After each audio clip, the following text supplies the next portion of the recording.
Hey, what's up? It's cute what if? This side. Today we will be seeing what if Deku was protected from the start. Before we move ahead with the FIC, leave a like and subscribe to the channel for future what ifs like this. A red-headed girl sat up, a steady hand cupping her face, her breaths shallow as an arrow rested against her heart. The woman in the dress observed that it had only been a matter of time.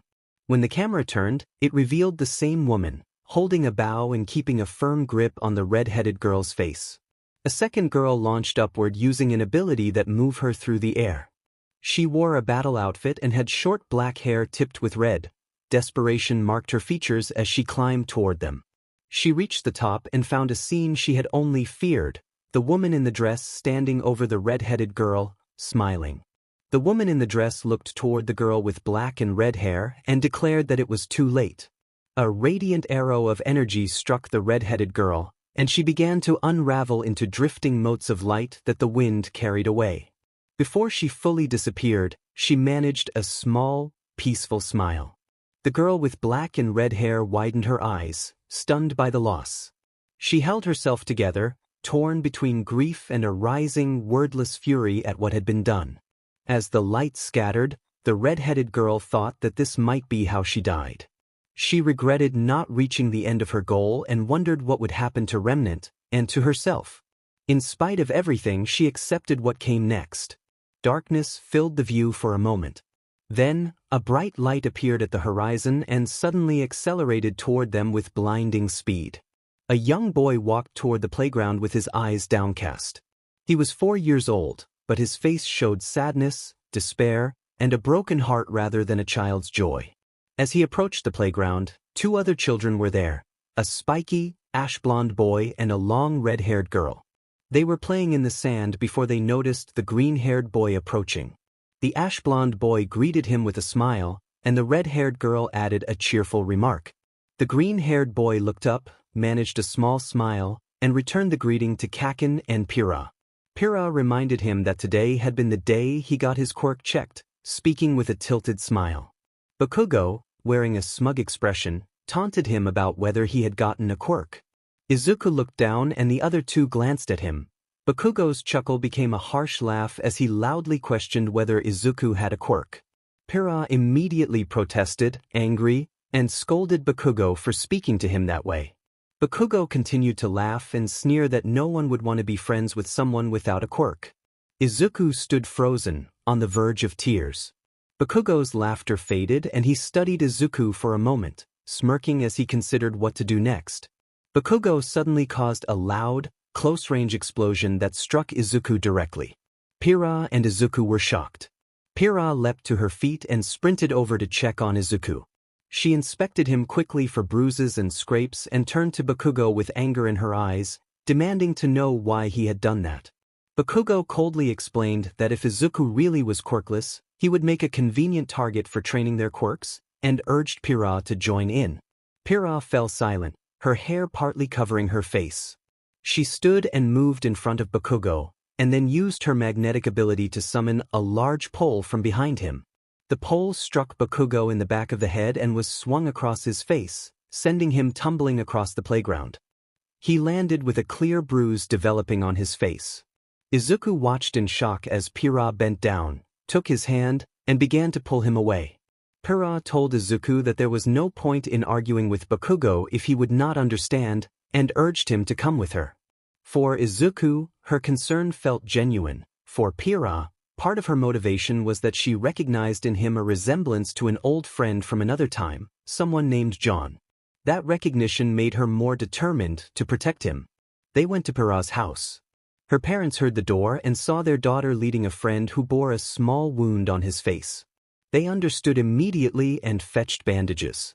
Pyrrha's parents helped as Pyrrha carefully cleaned and dressed Izuku's injury while they all sat in quiet for a while. When Pyrrha finished, Izuku asked, nervously, whether she was disgusted by him. Pyrrha reassured him that she did not blame him for being quirkless, saying it was something he could not control and that she would not think of him differently, she would still see him as a friend. Her smile brought tears to Izuku's eyes and he returned the smile. Pyrrha felt a warmth at his expression and a faint blush colored her cheeks. They chatted quietly afterward, sharing the simple comfort of companionship. The rest of the day passed pleasantly as they played together without Bakugo's taunts to interrupt them. When it was time to part, Pira's mother walked Izuku home, since the mothers knew each other well. Izuku waved goodbye as Pira watched him leave, thinking about how his joyful expression had reminded her of her old friend and how he might need encouragement to become the kind of person she believed he could be. She hated the way some people looked down on those without quirks and felt her blood run hot at the thought of such cruelty. Pira gripped her skirt and made a quiet vow to herself. She would not let Izuku suffer if she could help it. She understood that standing up for him might earn her enemies, but she did not care. She resolved to remain by his side, whether close at hand or watching from afar, and to step in to defend him if the need ever arose. YSingc sat on the floor reading the comments on the announcement and felt deflated when he realized the character had not been included in the harem he had planned to write about her. He rocked back and forth until Woyu approached from behind and patted his back, accompanied by Samuel. Samuel reminded him that he could simply add her since he was the writer. Woyu agreed that it should not be difficult and wondered why he was making such a fuss. YSingc widened his eyes, scratched his cheek, admitted they were right, and went to his office to write. Both of his friends felt relieved. When Izuku returned home, his mother Inko was in the kitchen carrying food to the table. She noticed the bandage on his cheek and hurried over, concerned. She asked what had happened, and Izuku offered a small smile as he explained that he had fallen at the playground and that Pira had patched him up. Inko sighed with relief at the surface answer, unaware of the fuller truth. Izuku understood that Bakugo's behavior could become meaner over time, but he still believed there was a chance Bakugo could change, and he hoped to help guide him if that happened. Years later, now in middle school, Izuku remained after class at his desk, absorbed in a notebook filled with observations about heroes, quirks, habits, preferences, and weaknesses. As the sun set and the classroom emptied, Pira entered, grown but unmistakable, and smiled at him. She asked if he was ready to go. Izuku adjusted his sleeves and gathered his bag. Pira noticed the movement and walked beside him. They left the school together in companionable silence while Izuku kept glancing at his notes. Pira then asked what had happened that day. When she used his full name and a serious tone, Izuku could not avoid answering. He admitted that Kaken and his friends had come over and been rough with him. Pira pulled down his sleeve and saw marks and bruises along his arm. She was shocked that he had hidden them so well and that this time the injuries could not be easily concealed. She declared that she would confront Kaken the next day. Izuku pleaded with her not to, explaining that he still believed Kaken could change. Pira wiped a tear and asked why he continued to trust someone who had been cruel. Izuku said simply that he believed Kaken could change. Pira urged him that he needed to defend himself and not act helpless. Izuku looked away, thinking of the training he had done years before. Flashback. Izuku paced his training routine with sit-ups, push-ups, squats, and then a jog around his small apartment. Pira was there training as well, dressed in her training gear. Both pushed themselves, each determined to grow stronger. Pira suggested sparring, and Izuku accepted with a determined expression. Pira studied him in surprise. His confidence had been growing with every session, a far cry from the timid boy she remembered. She smiled at how much he had changed and led them outside to her house. In her backyard they took opposite sides of a grassy stretch and assumed fighting stances, smiling at one another. Pira warned him that she would not go down easily, and Izuku assured her he would not be weak. The memory faded. Pira reflected that ever since that day Izuku had shown a strength beyond what she expected. They had sparred many times. He had lost occasionally but kept improving until he began to surpass her, even without a quirk. She asked him how long he intended to keep up the act. Izuku answered that he would keep it up as long as necessary, his expression resolute, until the one he cared about could change. He believed that change would come. Pira smiled, knowing she could not dissuade him when he set his mind on something. They parted as if nothing had happened and went home, waving to each other as they separated. Izuku returned to his house and chatted briefly with his mother about school, leaving out the worst parts. He closed his bedroom door and turned on the light. The room was a shrine to his idol posters, figurines, and merchandise of all might alongside a pair of dumbbells. He set his bags by the desk, took out his books, and picked up the weights. He worked his arms while reviewing his notes, studying every detail he could for the upcoming UA exams. A ringtone from his laptop interrupted him. He opened the laptop to a group video call labeled Childhood and smiled before accepting. 10 familiar faces filled the screen. They greeted him warmly. Sora asked how he was doing, and Izuku said he was fine. Mio checked if anything had happened at school. Izuku reassured her that nothing had occurred. Another friend teased that she would have given him a lesson if something had gone wrong, and Izuku laughed it off. They all exchanged greetings, Roboko, Rashaya, Botan, Callie, and I am among them, each expressing how nice it was to see him. Izuku told them his day had been normal and mentioned that Pyrrha had been training with him. Sora asked how Pyrrha was doing, and Izuku explained that both of them were getting stronger to prepare for UA. Callie admitted that things had been rough, and Roboko said work and streaming schedules had been piling up. Izuku noted that despite the busy schedules, they still seemed to be having fun. Pecora joked about the trouble she caused in her streams, and Izuku teased back that she was building quite a record of mischief. The others laughed at the exchange. Pecora responded playfully that anyone who came after her would have to catch her first. Conversation continued as they shared stories and laughed, the call carrying them late into the night. When it was past 10, Rashaya rubbed her eyes and said they had taken enough of Izuku's time and that it was time to sleep. Coco admitted she was exhausted, and Gura said goodbye. Izuku ended the call with a warm feeling from the time spent with old friends. He thought briefly about how he knew them. He and Pyrrha had met them once after giving up much contact with Bakugo and then went to take a bath. Clean and changed, he collapsed into bed and felt sleep come quickly. Outside, the night spread its stars across the sky. The day had gone smoothly, aside from the earlier bullying. Chapter end. A week after Izuku had spoken with some childhood friends, he sat in the cafeteria writing in his notebook. He muttered to himself that Pyrrha's quirk worked best when metal objects were nearby, and that could be a disadvantage. He wondered whether equipping her with durable, non-lethal magnetic items could let her use those objects more reliably in a fight and even transfer magnetic properties to other gear. He kept murmuring variations of the idea as he sketched possibilities. Pyrrha knew he was thinking about her quirk, magnetism, and let him work because she found it endearing that he wanted to help. She trusted his analysis even if she did not fully understand every detail. She wanted to see what he would design for her hero outfit. The bell rang and Izuku dashed to class, arriving just in time as the teacher began the lesson. After class, Izuku finished packing his bag and took out one of his analysis notebooks. A student snatched it from his hands before he could react. Bakugo, smirking, had the notebook and peered at the cover. He laughed and then destroyed it with a burst of power, stomping on the remains and tossing them out the window. Bakugo followed by launching an explosion that sent Izuku crashing into a row of lockers.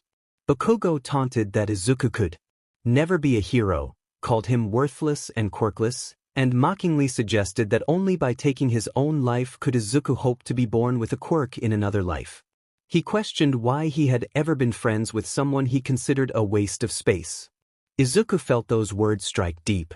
Memories of happier times with Bakugo flashed before him, carefree moments before their quirks had manifested, and then the images cracked and washed into gray. He realized Bakugo had changed and could no longer be the person he had once known. The cruelty and the suggestion had cut too deep. Izuku vowed that if Bakugo ever apologized, forgiveness would not come easily, if at all. Bakugo left the room. Izuku rose, dusted himself off, and muttered that he should have listened to Pyrrha. He gathered his things and went to retrieve the ruined notebook from the place Bakugo had thrown it. It lay half submerged in a pond, the pages damp and being picked at by small fish. Izuku shooed them away and retrieved what remained, relieved that he had at least studied the pages earlier. He tucked the scorched notebook into his bag, sighed, and forced a smile to steady himself as he headed home. Taking a shortcut through an underpass, he walked with practiced calm. Then he heard grunts and a wet, squelching sound from a nearby manhole. The cover burst open with a splash, and a slimy, shifting figure emerged. The creature cursed, noticed Izuku, and lunged, viewing him as an easy target. Izuku sidestepped the attacking figure, leaving it momentarily stunned. The creature recovered and surged forward again, but Izuku kept moving, avoiding its blows with rapid, precise steps. The sludge villain grew frustrated and formed tendrils, launching them toward Izuku. Izuku saw them coming and dashed to the side, avoiding the lash. He thought this would be a problem but knew he had to hold out because someone was coming. The villain sent out more tendrils, many aimed at Izuku. He took a deep breath and dodged each one with practiced grace, shifting his head, angling his body, and leaping through several attacks. They were fast but manageable. He was grateful for the sparring with Pyrrha, which had improved his stamina, agility, and reflexes. As he moved, he heard someone approaching and made a quick dash behind a ledge just as a figure emerged from a manhole. A confident voice reassured the bystanders, and Izuku's eyes widened as he realized who had arrived. The figure declared his presence, charged a fist, and prepared a signature move. All Might unleashed a massive, wind-driven strike called Texas Smash, and the sludge entity dispersed, its pieces scattering across the underpass. Izuku stood in stunned awe as his idol defeated the villain easily. All Might asked if Izuku could help gather the scattered pieces. Izuku smiled and eagerly agreed. After they collected most of the sludge and sealed it in a bottle, Izuku produced a notebook and asked All Might for a signature. All Might smiled, took a pen, and signed the book. He then prepared to leave, saying he had to deliver the villain to the police. Izuku's eyes widened. He had not yet asked the question he'd come for and was desperate for an answer. All Might launched into the sky but felt a tug at his leg. Izuku screamed and clung to him, flailing, his face a mix of fear and panic. All Might tried to pry him off and reminded him he was being reckless, but Izuku refused, saying he would fall if he let go. All Might stopped trying to force him off and they landed on a nearby building. Izuku hung at the ledge, shaken and pale, saying his life had flashed before his eyes. All Might admonished him, warning that the fall could have been fatal and that his behavior was reckless for a fan. Izuku groaned and joked that he felt like he was seeing 6 shades of gray. All Might muttered that the mood was appropriate. Izuku then said he needed to ask something important. All Might coughed and indicated his time limit was near, steam beginning to rise from him. A blast of smoke and heat erupted, and when it cleared, Izuku blinked in confusion and surprise at the figure before him. All Might appeared visibly older and weakened. All Might, surprised by Izuku's relatively subdued reaction, asked why he was not more outwardly shocked. Izuku admitted he had expected the hero to look stronger and had briefly wondered if this could be an imposter. Seeing All Might's weakened state left him torn between surprise and calm. All Might sat on the railing and asked Izuku not to tell the media about what he was about to reveal. Izuku scratched his cheek and said it would be difficult to keep completely quiet, since his friends would notice if something bothered him. All Might sighed and said that if only a few people knew, it should be manageable. When Izuku asked what he meant, All Might lifted his shirt to show old wounds and explained that he had been injured badly 5 years ago by a villain. Izuku thought of the notorious toxic chainsaw battle he had read about. All Might chuckled at the extent of Izuku's research and explained that while the villain had landed some strong hits, the situation had been more complex. There had been a hidden battle, one not meant to be known by the public. A scene played in Izuku's mind showing All Might clutching his arm amid a burning landscape, bruised and battered but standing firm, facing a figure with arms outstretched. All Might explained that if the public knew their number one was in such a weakened state, villains might try to exploit that vulnerability. Izuku stood in stunned silence, realizing that the government had concealed a battle of great importance to protect the stability of hero society. All Might asked Izuku what question he had wanted to ask. Izuku snapped out of his thoughts and asked All Might if it was even possible for him to become a hero. All Might began to answer that he knew him, but Izuku added that he was quirkless. All Might froze, stunned. Izuku looked down as if he already expected the answer and asked if All Might was going to say he could not be a hero. He then poured out his conviction. Despite being powerless, he wondered whether he could survive in a world that valued strength, whether All Might was trying to protect him from being reckless, but he insisted he could fight. Even if he was pushed down, he would keep moving toward his goal. No matter what, even if the world opposed him, he wanted to be a hero and save everyone, whether they were heroes or villains, anyone who needed help. All Might stood shocked, hearing words he had not heard in a long time. For a moment he saw a silhouette of himself at 16. He was about to respond when an explosion sounded nearby, interrupting them. Izuku dashed off before All Might could move. When they reached the scene, a crowd had gathered and heroes were trying to contain a fight. A sludge-like villain was holding a girl while people watched in alarm. Both All Might and Izuku froze in surprise. The sludge villain taunted that the girl would draw everyone's attention and be an easy prize because she was famous. Izuku recognized the girl as Ukami Mio and felt helpless as she struggled against the villain's grasp. Death Arms watched a bystander pass and warned that it was too dangerous to get closer. Mio noticed Izuku and, with tears in her eyes, urged him to get away. Izuku gripped the straps of his bag and ran toward the villain with desperate determination. The villain sent out reach-like attacks, but Izuku leapt and twisted to dodge, closing the distance relentlessly. A large appendage lunged at him, and Izuku seized his chance. He threw his bag at the creature's face, striking what seemed like the only solid part and momentarily blinding it. All Might watched in awe at the quirkless boy's resolve and bravery. He realized he had been watching from the sidelines and blaming himself while Izuku charged in without hesitation. Determined to act, All Might powered up and struck the villain with a powerful blow, announcing Detroit Smash as he did so. As the attack landed, rain began to fall. The crowd reacted with astonishment and praise, calling All Might their greatest hero. Reporters rushed in to cover the rescue. All Might moved away after the fight, leaving Mio and Izuku on the ground surrounded by the media and other heroes. A reporter asked whether Ukami Mio was all right, and Mio confirmed that she was fine before looking at Izuku. The heroes who had scolded Izuku for rushing in softened. Death Arms acknowledged that Izuku had been braver than them for saving a public figure and thanked him. Izuku rubbed the back of his head and smiled, and Mio returned his smile from a short distance. Izuku felt completely bewildered, as if a strange benefactor had appeared out of nowhere to hand him a disco ball for a party. He kept staring at All Might, who waited for his response.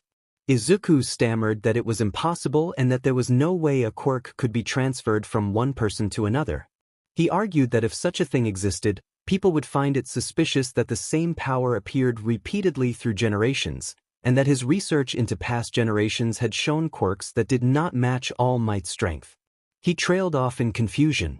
All Might gave a small, concerned expression and admitted that the boy made a good point, but explained that this quirk worked differently. Mio, who was nearby, lowered her ears a little and watched quietly. She was used to Izuku's tendency to mumble and found it cute, though the moment was serious. All Might gently tapped Izuku to get him to stop mumbling. He warned him to wake up and to not treat the situation like a fanciful theory. Izuku rubbed his cheek and looked at All Might, who now wore a determined expression and prepared to explain everything he knew about the quirk. All Might said that the quirk was unique. It had been passed down from generation to generation since the first appearance of quirks, growing stronger with each successor as a culmination of power. He said that by the time it had reached him from his master, it was powerful enough to cause massive destruction if misused. All Might named the quirk One for All and explained that it could become one of the strongest powers when fully realized. Izuku repeated the name to himself in a stunned whisper. All Might told him that he had spent a long time searching for a successor who could inherit and wield that power. He admitted that his injury meant he could no longer fight as he once had, and that it was natural for him to find someone to carry on the duty. When Izuku asked why All Might had chosen to do it, All Might paused briefly and then explained with a soft smile that he wanted someone who would proclaim to the world that everyone could be a hero, with or without a quirk. He said his ideal successor would be heroic in body and soul, strong-willed, steadfast, and ready to stand up for others. He declared that Izuku fit those requirements. Izuku stared in shock at the realization that the qualities All Might sought pointed directly at him. Despite the intensity of the moment, a small smile slowly appeared on his face as he looked toward his idol. Izuku told All Might that he did not want to disappoint him, voice steady with determination. All Might returned the smile, pleased. All Might then asked if Izuku would accept the quirk or decline, extending his hand. Izuku raised his own hand and thought back over the years leading to this moment. His early life before things went wrong, the discovery that he was quirkless and the bullying he had suffered, and the way he had grown stronger with help from others. He remembered friends who had encouraged him and the determination he kept for those he cared about. A memory of Bakugo belittling him came unbidden, and Izuku remembered answering that Bakugo was like a boulder with a crack in his head. Snapping back to the present, Izuku grasped All Might's hand and pulled himself to his feet. He accepted the responsibility with a smile. All Might instructed Izuku to meet him the next day for training at Dagobah Beach and asked to be addressed as Mr. Yagi. Izuku agreed and promised not to disappoint him. All Might said that he believed Izuku would not. They were interrupted by a soft cough behind them. Turning, they saw Mio with her arms behind her back and her tail wagging, smiling at them. Mio expressed that she was glad Izuku was finally going to be a hero. All Might became visibly flustered and tried to greet her awkwardly, asking what had brought her there and remarking that Hololive headquarters was in another direction. Izuku looked on in mild disbelief at his hero's sudden nervousness, while Mio giggled and reassured them that she would not tell anyone what she had seen. All Might relaxed a little at that, and Mio dismissed the idea of a dramatic villain threatening to expose a secret as unlikely. Izuku noted that such threats would come from villains who might target Mr. Yagi. Mio agreed, then hugged Izuku and called him her little broccoli, teasing him. Izuku blushed and told Mio that she could not tease him like that because they were not children anymore. Mio insisted he would always be a kid to her, and Izuku feigned crying at the teasing. Mr. Yagi watched the exchange between Mio and Izuku with surprise, amused that his successor happened to be friends with an idol. Though he smirked at seeing the two of them act like a married couple, Yagi teased Izuku about when he would be invited to the wedding. Izuku stammered, addressed to All Might, insisting it was not like they were actually getting married, and blushed intensely. Yagi pointed out that the woman seemed to be hugging him tightly. Mio thought aloud that he seemed like an ideal partner, not just to her but potentially to many others if he ever met them, since he had a way of winning hearts. Yagi asked if this was the person Izuku had mentioned earlier. Izuku explained that he had at least 10 people he cared about in that way, 1 childhood friend from when he was very young and 9 from Hololive. Yagi's eyes widened cartoonishly in shock, as if he were about to pop off the spot. He demanded what it was with the people Izuku met. Izuku admitted that he was not especially lucky in that regard and half-joked about different kinds of luck. Mio teased that, judging by the situation, it looked more like very fortunate luck. Izuku gave Mio a deadpan look as if it were the most absurd thing he had ever heard and asked if she had any sense of how bizarre his life was. Mio shook her head and Izuku sighed. Yagi cleared his throat and waved his hand, saying he would see Izuku tomorrow. Izuku waved goodbye. Mio suggested celebrating, but Izuku declined because he needed to get up early for training and did not want to slack off. Mio urged him to have fun this time, and Izuku thanked her and patted her head. He remembered that he also had to bring Pira since they would both be attending UA and it would be better to train together. Mio smiled and hoped the training would pay off. Izuku vowed to train as if his life depended on it. Later, Pira yawned and asked why they were heading to Dagobah Beach at 6 in the morning, struggling with sleepiness. Izuku stretched and explained they were going there to train. When Pira asked why so early, Izuku said it was because someone would be their trainer and pointed him out. Pira turned to see Yagi standing by the railing, taking in the wind and watching the waves crash against the shore. He looked peaceful and still, almost statue-like. Izuku cleared his throat and jokingly asked if Yagi was stoned. Yagi flinched and looked over his shoulder to find Izuku and Pira standing nearby. He sighed, then his expression froze and his eyes widened dramatically. He asked why Izuku was wearing full body armor. Izuku explained that when he was told to prepare for training, he had taken it literally. Yagi told him this was not a night tryout. Izuku replied with a wry comment about having prepared like a soldier headed into battle or like a melodramatic teenager facing an ordeal. Yagi started to respond in disbelief, but the moment paused there. Time skip. Izuku walked home wondering how much more eventful the day could get. All Might suddenly dashed around the corner of an intersection, and Izuku was surprised to see him. All Might laughed and apologized for startling him, addressing him as young, then hesitating. Izuku introduced himself as Izuku Midoriya. All Might began to respond but suddenly looked unwell and wiped his mouth. Izuku rushed forward in concern. All Might assured him and said he had come to answer Izuku's question. All Might explained that Izuku's speech and actions had inspired him to act. He asked whether Izuku chose to fight or to save someone when making a choice. Izuku answered that he chose to save someone.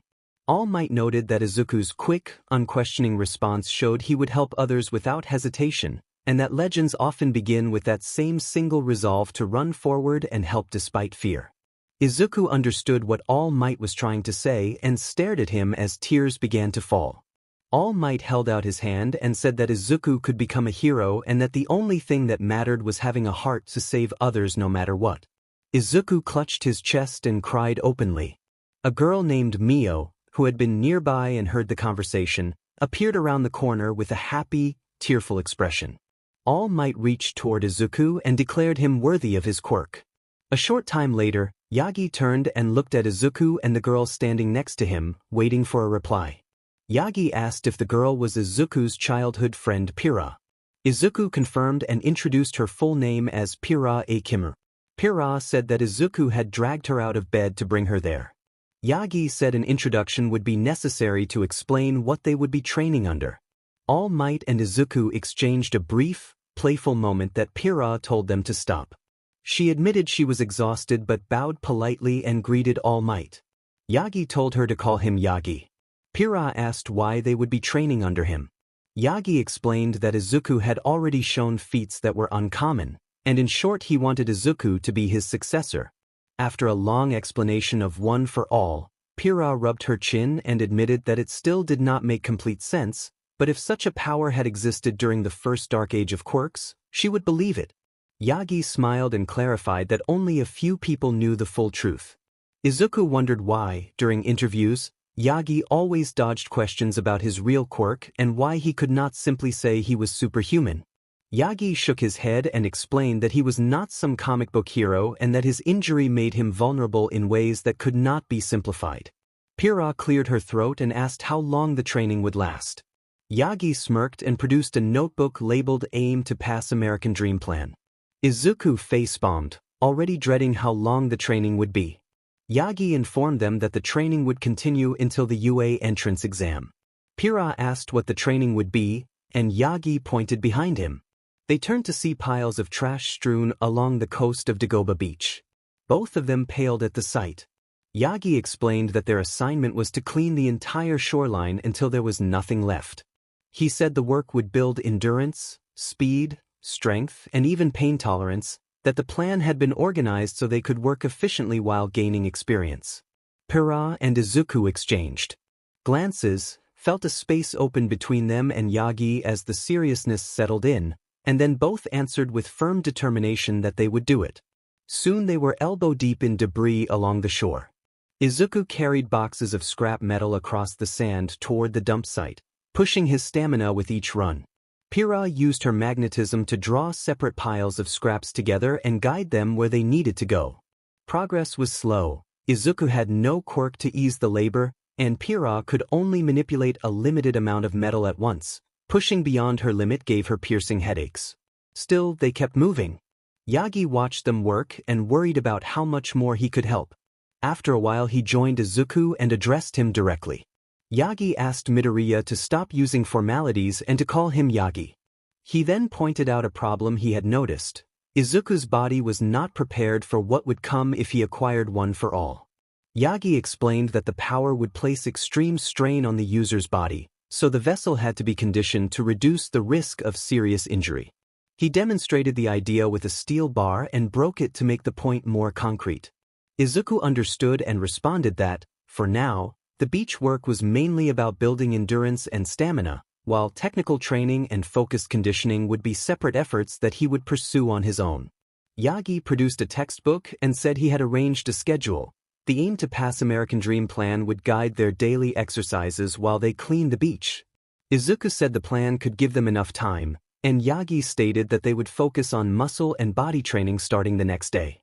Izuku agreed enthusiastically. Yagi left for a meeting, and Izuku studied the schedule. Pira peered over his shoulder and noted that the plan seemed like a downgrade compared to their usual routine. Izuku suggested they combine the schedules instead. Pira, both amused and wary, suspected Izuku would turn the combined program into something brutal but trusted that he would tone it down enough to be manageable. She asked him if he was really going to push things that hard, and Izuku admitted that he intended to make the training demanding. Pira shot back that he had no room to complain if she did the same to him, and they continued preparing for the long days ahead. A few months had passed since the start of their training, and everything was progressing smoothly. Izuku, however, had dark circles under his eyes. Yagi, a bit dense, did not notice because Izuku's movements were not sluggish. He seemed to be functioning perfectly. Izuku and Pira carried broken microwaves on their shoulders as they ran. It was stamina training, and Yagi rode an electric scooter while watching. After they finished and left the microwaves at the junkyard, Izuku suddenly collapsed and fell face-first to the ground. Yagi went to check on him, and Pira sighed that it had been a bad idea. Izuku panted on the ground, trying to push himself up, but his arms went weak and he collapsed again. Yagi grew serious and asked whether Izuku had any protein shakes left. Izuku explained that he did not and that he drank only water, joking that who would drink anything else when training like the beginning of an anime. Pira agreed that he had a point but reminded him that they were not anime characters. Izuku looked at Pira and deadpanned that being alive did not make them anime. Yagi steered the conversation back and asked whether Izuku had overworked himself. Izuku said he only did exercises on weekends and then outlined the rest of his routine. He cleaned the beach at night during weekdays to save time, sparred with Pira at her home to work on fighting techniques and styles, and trained with dumbbells for upper and lower body strength. Other than that, he said, the training was progressing as it should. Yagi stared in shock at how much Izuku had been doing in the past few months without showing signs of fatigue until now. Pira smiled and advised him to tone it down so he would not become a workaholic. Izuku refused to relent. He rose with Pira's help and declared that he was not aiming merely to pass the entrance exam. He intended to excel. He did not want to be the goody two-shoes who slipped by on luck. He wanted to be a hero others could rely on. Pira sighed in defeat at his determination, and Yagi regarded him with a warm, surprised smile. Yagi thought that Izuku would become great one day, but he also worried that Izuku needed a schedule that would prevent damage to his body from overtraining. Pira blushed briefly and poked Izuku's shirt, prompting Yagi to look him over. He realized that Izuku had grown noticeably stronger and more muscular over the past few months. Yagi asked what Izuku had been doing. It looked like intensive training. Pira explained that Izuku had been training since he was young and that her presence as a training partner had helped his body develop quickly. Yagi briefly considered whether it would be the right time to teach Izuku a powerful ability, then reminded himself that Izuku still needed to learn the basics. Izuku stared at Yagi as if to challenge that idea. Behind them, Pira practiced her quirk, working on finer control. In the distance people ran and shouted, sirens wailed, and there were faint explosions. The city of Muzutafu was never completely calm. Yagi felt a bead of sweat and, distracted, ran a hand through his hair and fumbled with a lighter before stopping and putting it away. He apologized, saying he did not know why he had done that. Izuku teased that for a moment he had feared it was a ritual or that all might smoked. Yagi explained that he kept the lighter for candles in case the power went out, then commented that Izuku's body was already well developed. Yagi held out a small strand of hair in his hand. Izuku looked at it and reached out to take it. Yagi smiled at Izuku and told him that everything he had done up to that point showed a determined desire to become a hero. Yagi said he had been glad to accept Izuku as his successor and praised the hard work Izuku had shown even when he was young. Yagi told Izuku that he had earned it. Izuku smiled and tucked a strand of hair behind his ear. Yagi shifted into his All Might form, and All Might urged him to eat. There was an awkward pause, and both Izuku and Pira reacted in surprised unison. Izuku panted as he ran across the beach, carrying a piece of junk to the truck and dumping it into the back. All Might watched from the truck window, glancing at his watch before leaning his arm across the door and observing Izuku catch his breath. Yagi reminded Izuku that he still had to put his back into it. Izuku protested that he was. Yagi said he could have refused but chose not to, since Izuku had already shown his work, and told him he would be back after dumping the trash. He instructed the young hero to keep training with his quirk. Yagi smiled, drove the truck away with the junk in the bed, and Izuku watched it go while staring at his hand. He thought wryly that not even a week had passed before someone had already declared this to be his quirk.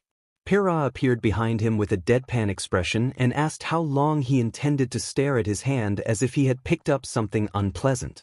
Izuku did not answer, still absorbed in his thoughts as the wind brushed by. Pyrrha sighed and tapped his back, and Izuku jerked forward, rubbing the spot. Pyrrha smiled and produced a pair of fighting gloves, tossing them to Izuku. He caught them and studied them for a moment before putting them on awkwardly.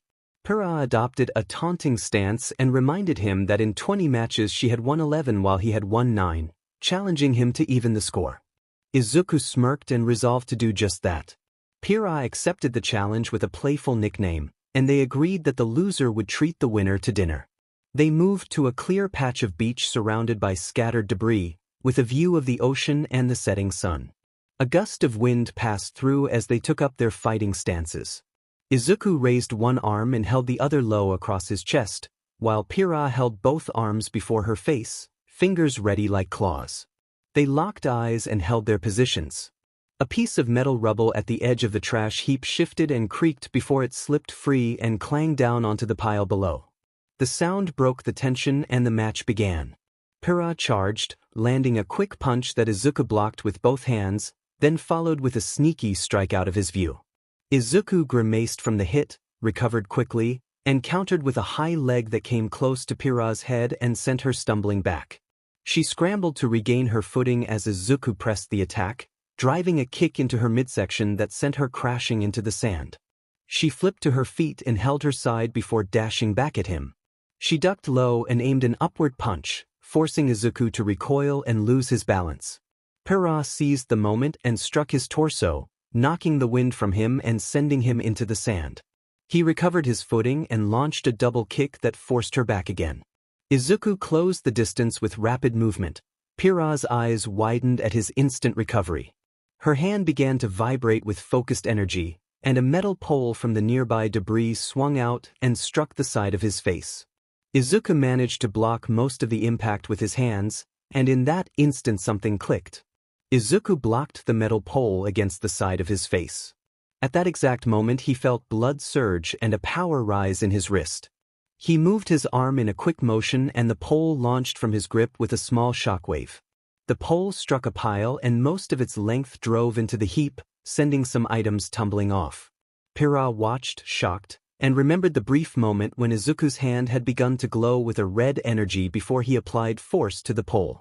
Pyrrha, shocked, said that Izuku had gotten the feeling. Izuku stood sweating and stared at the pole lodged in the pile, stunned.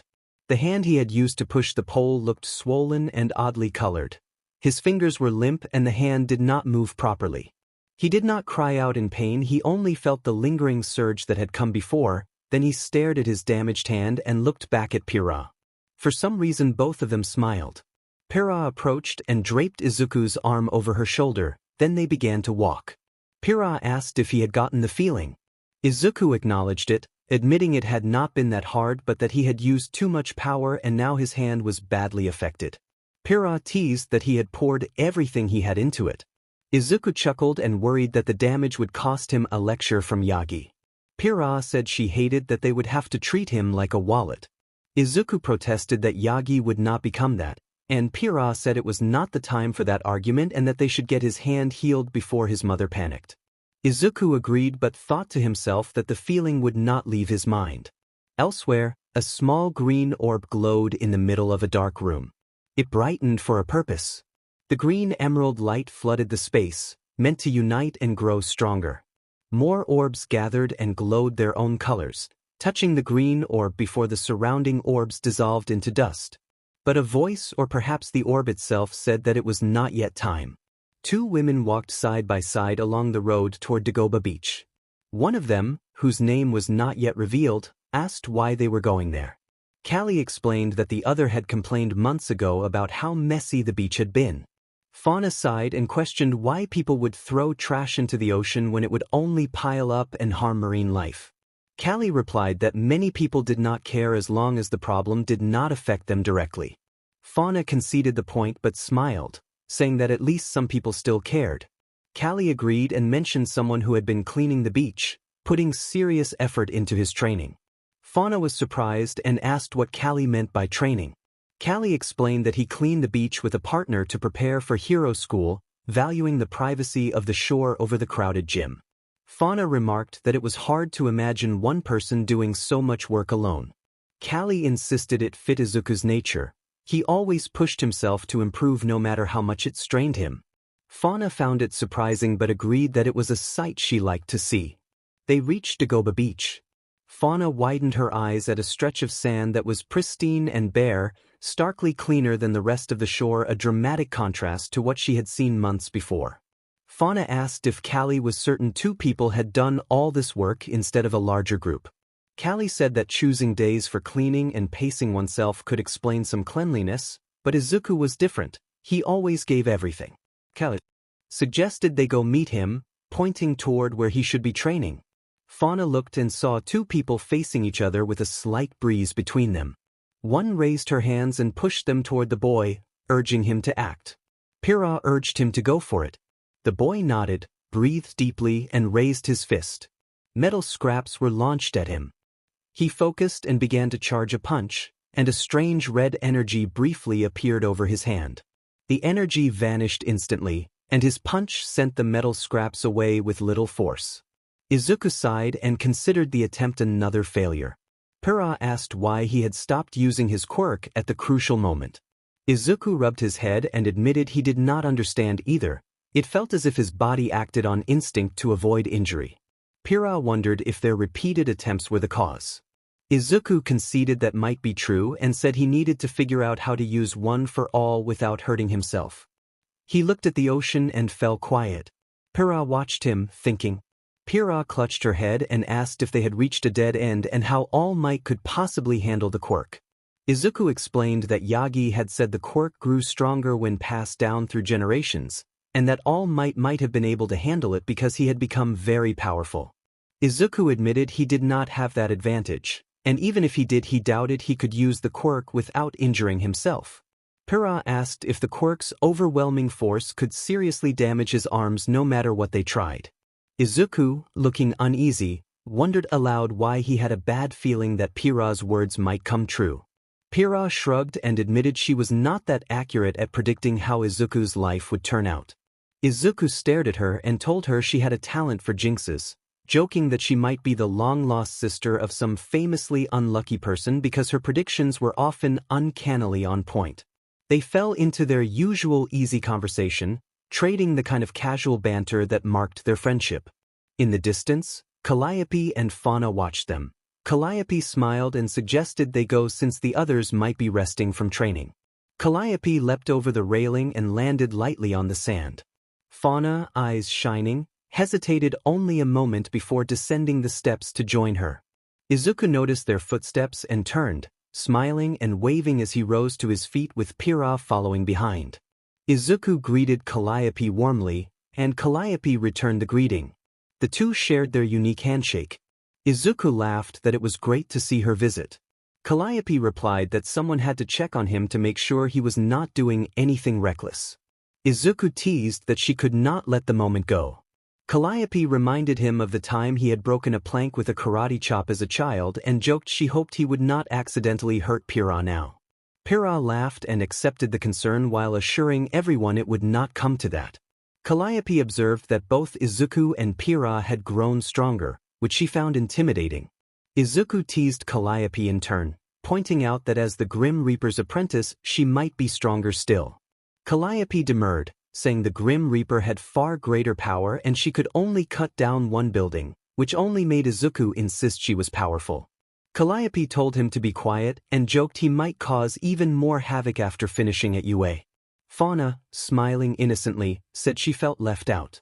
Everyone turned to her as she spoke. For a moment she seemed to radiate a strange, dark aura while keeping that same gentle smile. The shift made the group tense, and Izuku shook his head as if trying to clear the sudden strange feeling. Fauna then introduced herself properly, saying her full name was Ceres Fauna and that she was, in her own way, Mother Nature. Izuku stammered his name and explained he was training for UA. Pyrrha introduced herself as well, also training for UA. Fauna calmed her expression and said she had come to thank them for cleaning the beach, and both Izuku and Pyrrha were surprised by the sudden change in tone. Izuku waved off the thanks and looked around the shoreline, remarking that it had been years since anyone had done community work like this. He noted that while others might view their activity as training, it meant more. Pyrrha added that early heroes had been defined by community service, helping and saving people, but in the current age some who called themselves heroes were not motivated by those ideals. Izuku said it hurt to see people who were corrupt lauded as heroes. Fauna watched them and smiled. Calliope crossed her arms in agreement. The group fell silent and watched the waves crash against the sand. Calliope asked how the training was going, and Fauna said she was curious as well.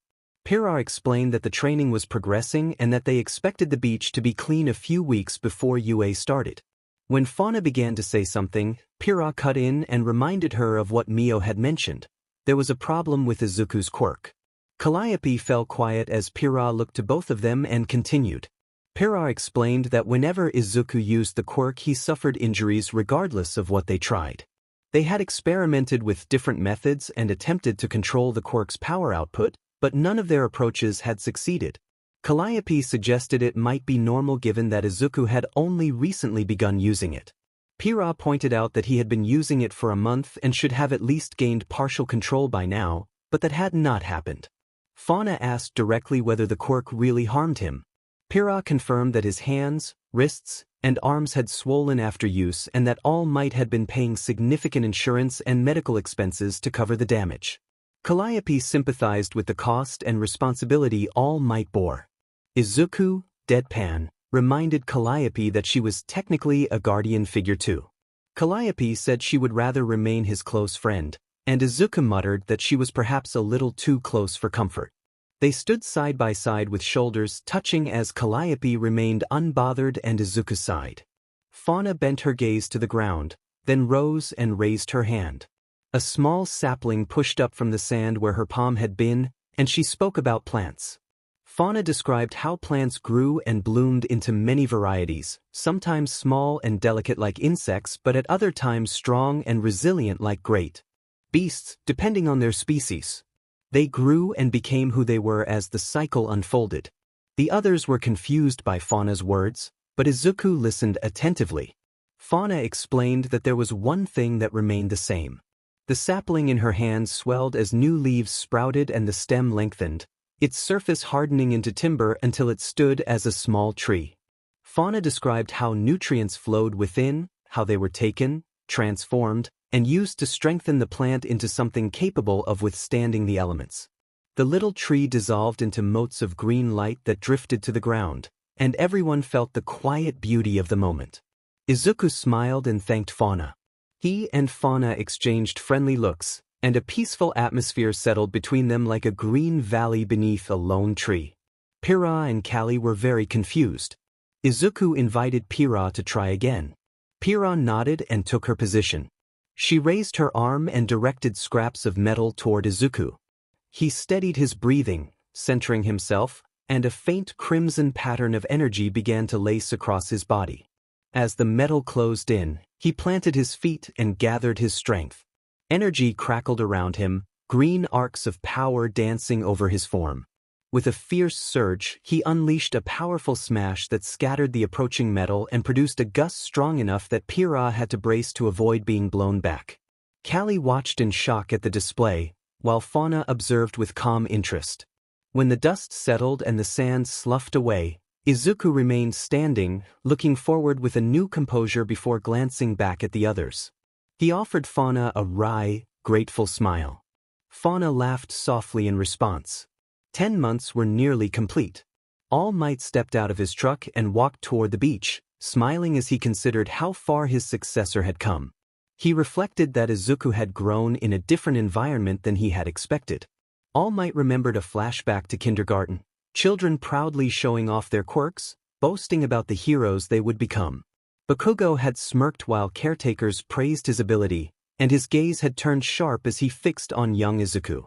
Izuku's face had tightened with fear until a hand settled on his shoulder. He had looked up to find young Pyrrha smiling and mouthing encouragement. Her silent support calmed him, and she sat beside him to keep him company. All Might felt glad that someone had supported Izuku in his early years. He also thought, with a private sigh about his thinning wallet, that he would soon be short for the future. He tucked his wallet away and walked along the railing, noting how clean the beach appeared. Ahead, Izuku and Pyrrha leaned on the railing together, watching the sunset. They shared a tired, quiet fist bump, both sweating from an intense training session and clearly exhausted. All Might smiled, the sight stirring memories of his own past partnerships. He walked over to them, and Izuku acknowledged him with a thumbs up as All Might leaned on the railing. All Might asked how they were progressing with One for All. Pyrrha reported that they had found a way to better control his power. All Might marveled and wondered if they had needed help. Pyrrha credited Callie and Fauna for their assistance, and Izuku clarified that Fauna had provided a crucial insight. All Might recognized the name Fauna from his own training under Nana Shimura and felt a thread of memory reconnect. Izuku stretched and then flopped onto the sand from sheer exhaustion. Pyrrha sighed and chided him gently for overworking. He admitted that the training had been brutal but necessary to grow stronger. Pyrrha teased that he tended to push himself too far, and he explained that, for now, he could safely access only 10% of his power without risking injury. They shared a quiet moment of concern and determination as they considered whether they were ready for what came next. They were already resting to begin with. Yagi told them he supposed they could use the remaining time to get themselves sorted for the exams. Pyrrha apologized, embarrassed, and added that Izuku planned to train even harder. Yagi sighed and said he could not do much for Izuku anymore because the boy did not need as much help. Izuku insisted that Yagi was wrong. Yagi looked confused as Izuku met his gaze and then glanced up at the sun. Izuku explained that Yagi was still his sensei and still had things to teach him. Although he could control his quirk, he was inexperienced in hero work beyond that. Controlling the power did not mean Yagi's guidance had run out. It simply meant Yagi could help him focus on other areas to improve and perhaps develop new battle tactics. Yagi stared at his successor, then sighed, feeling disappointed in himself for not realizing it sooner. He admitted that he kept forgetting how sharp Izuku's tongue could be. Izuku raised his arm to emphasize that there was always more to learn. Yagi smiled and agreed to help him with battle strategies for the next few weeks before the exam, and then asked if he was ready to learn. Izuku and Pyrrha answered in unison with an eager yes. Weeks passed like counting backwards. Izuku cracked his shoulder as Pyrrha walked beside him, both heading toward their dream school with anticipation building. Pyrrha suggested that they might have become a bit overprepared. Izuku replied that they would still aim to be the best, though someone might be better than them. Pyrrha dismissed the idea nervously. Izuku observed that becoming strong did not make them royalty. Pyrrha found it strange that his image had suddenly switched to him acting like a king, and Izuku protested at her imagination. Pyrrha reminded him that while they were friends, they were still rivals. Izuku teased her about pretending not to like him. Pyrrha blushed and denied it. Izuku said he was not that dense. Pyrrha explained that noticing his feelings did not mean she would confess there and then. Izuku waved the topic away and said they could leave it for later, and then they arrived. They stopped in the bustle and looked up at the two towering buildings of UA School, their dream of becoming heroes brighter than ever. Pyrrha glanced back and sighed, announcing that the biggest trouble of them all had arrived. Izuku turned and saw Bakugo approaching, brash and explosive as always. Bakugo exploded into insults aimed at Izuku. Izuku countered with a quick, sarcastic retort that drew a ripple of laughter from the nearby students. Pyrrha burst into laughter at Izuku's comeback. Bakugo's face flushed with anger as he passed, glaring, then moved on without provoking a reaction from Izuku. Pyrrha recovered and returned to Izuku, and the two continued into the auditorium. They sat next to each other while the seats around them filled. A man with slicked-back blonde hair and bright glasses, known as Present Mike, took the podium and first attempted to rile the crowd, but silence met him. He then explained the test procedures, papers under the desks to be completed in 3 hours, followed by the physical exam. Present Mike announced that the exams were starting. Everyone reached under their desks for the papers and began to work. Izuku and Pira stared at their sheets for a moment before writing quickly and determinedly. After their papers were handed in, the students gathered and discussed the robots that would appear in the exam. Present Mike explained each robot when a student stood to question why the 0-point robot had not been mentioned in the verbal briefing despite appearing on the paper. Izuku politely pointed out that Present Mike had been about to explain the 0-point robot and asked the student not to cut him off. The student sat down, and Present Mike proceeded. Present Mike showed an image and explained that the 0-point robots represented no points and served only as obstacles to be avoided. He finished by telling the students to move to their battle areas to prepare. In the battle area, Izuku and Pira exchanged a nod before facing the giant door.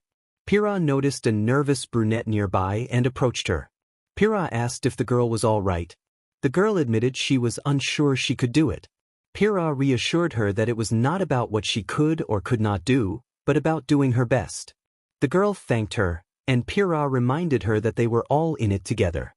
The giant metal door began to open. Pira looked back at Izuku, who nodded.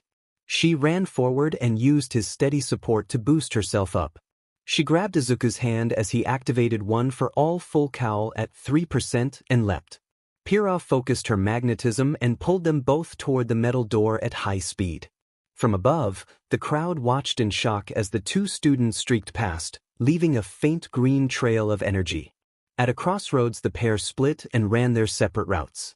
The crowd shouted that the host had not counted down and accused them of cheating. Present Mike urged them on, reminding everyone there was no countdown and they needed to keep moving. On Pira's side, a pair of 2-point robots charged. She inhaled, concentrated, and used magnetism to launch herself at high speed, delivering a precise kick that disabled one robot. She dropped to the ground and flowed through a series of practice strikes, disabling each machine she encountered while deftly avoiding their blows. When a strike threatened to overwhelm her, she prepared to use a repulsion technique to redirect the attack back toward its source. Seeing more metal lying around, she kicked a loose piece and hurled it, knocking another robot out of commission. Then she gathered nearby metal into the sky with magnetism and sent it raining down, taking out the remaining attackers. Pira noted that they had come prepared. On Izuku's side, he moved with acrobatic agility, dodging every robot. He ricocheted off walls, launched himself toward a robot riding a board, and vaulted to another wall, chaining the motion and disabling several machines in quick succession. He leapt above a cluster of robots and channeled more power into his arm, invoking Fist of Justice and striking the ground with an air punch. The impact created a shockwave that sent robots flying and knocked many of them out of commission. He landed and was soon surrounded by fresh units, but he assumed a fighting stance and began a rapid series of strikes. Each move parried incoming attacks and reduced their numbers. With one for all active, he continued to disable robots with skill and determination. The view cut to a dark control room where observers watched the tests on multiple screens. One observer remarked that this was an interesting batch of capable students. Another agreed that they had a strong group. A third voice wondered whether they were truly capable of facing real danger. A fourth, glancing at 3 screens, pointed out that there might be several powerhouses among them. Noticing 2 particular feeds, an observer asked Nizu to bring up those 2 kids. Nizu replied by asking who had caught Aizawa's interest. Aizawa pointed to the red-headed girl and the green-haired boy and indicated that they were worth watching. Nizu complied and pulled up both feeds. The monitors showed the 2 helping other examinees who had been surrounded by robots, pulling them to safety and assisting them in overcoming the attackers before moving on to disable more robots for their own progress. Nizu observed that helping other examinees was rare and remarked that kindness was welcome. Aizawa considered this and asked what was next. One observer protested loudly, questioning the decision to release the 0-point unit now. Aizawa explained that he wanted to see how the students would handle it, to test whether they were ready for the real world or merely spoiled children lacking conviction. He wanted to see if they would reveal their true colors. Nizu agreed that releasing it was necessary, pressed the button, and smirked as the operation began. Another voice began to object, but the monitors moved on. Flashback. Izuku and Pira both reacted with a shout of surprise. Yagi acknowledged that it sounded gross. Pira insisted it was worse than gross and said she would rather be blasted in the chest multiple times than eat that. Izuku gave Pira a confused look and noted the odd specificity. Pira, embarrassed and nervous, clarified that she did not mean anything else and demanded to know why Yagi had to eat hair to get the quirk. Yagi rubbed the back of his head and explained that to inherit one for all the current user must pass it down by giving the successor his DNA. Both Pira and Izuku paled at the thought of previous users enduring such a disgusting act. Izuku felt nauseated imagining their experience, and Yagi could see his expression. Yagi apologized and asked for forgiveness, then approached Izuku with a dramatic, intense presence as if the moment required gravitas. Pira made a quick gesture to indicate she was leaving and slipped away.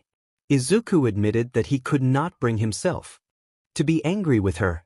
Yagi urged him to eat, and Izuku responded with a startled scream. Afterwards, Izuku stood staring into the distance, his face marked by lingering shock. Pira and Yagi watched from a distance, both uneasy at how affected he remained. Pira remarked that he might sit there thinking for almost the entire day, and Yagi agreed that he would likely spend a long time reflecting.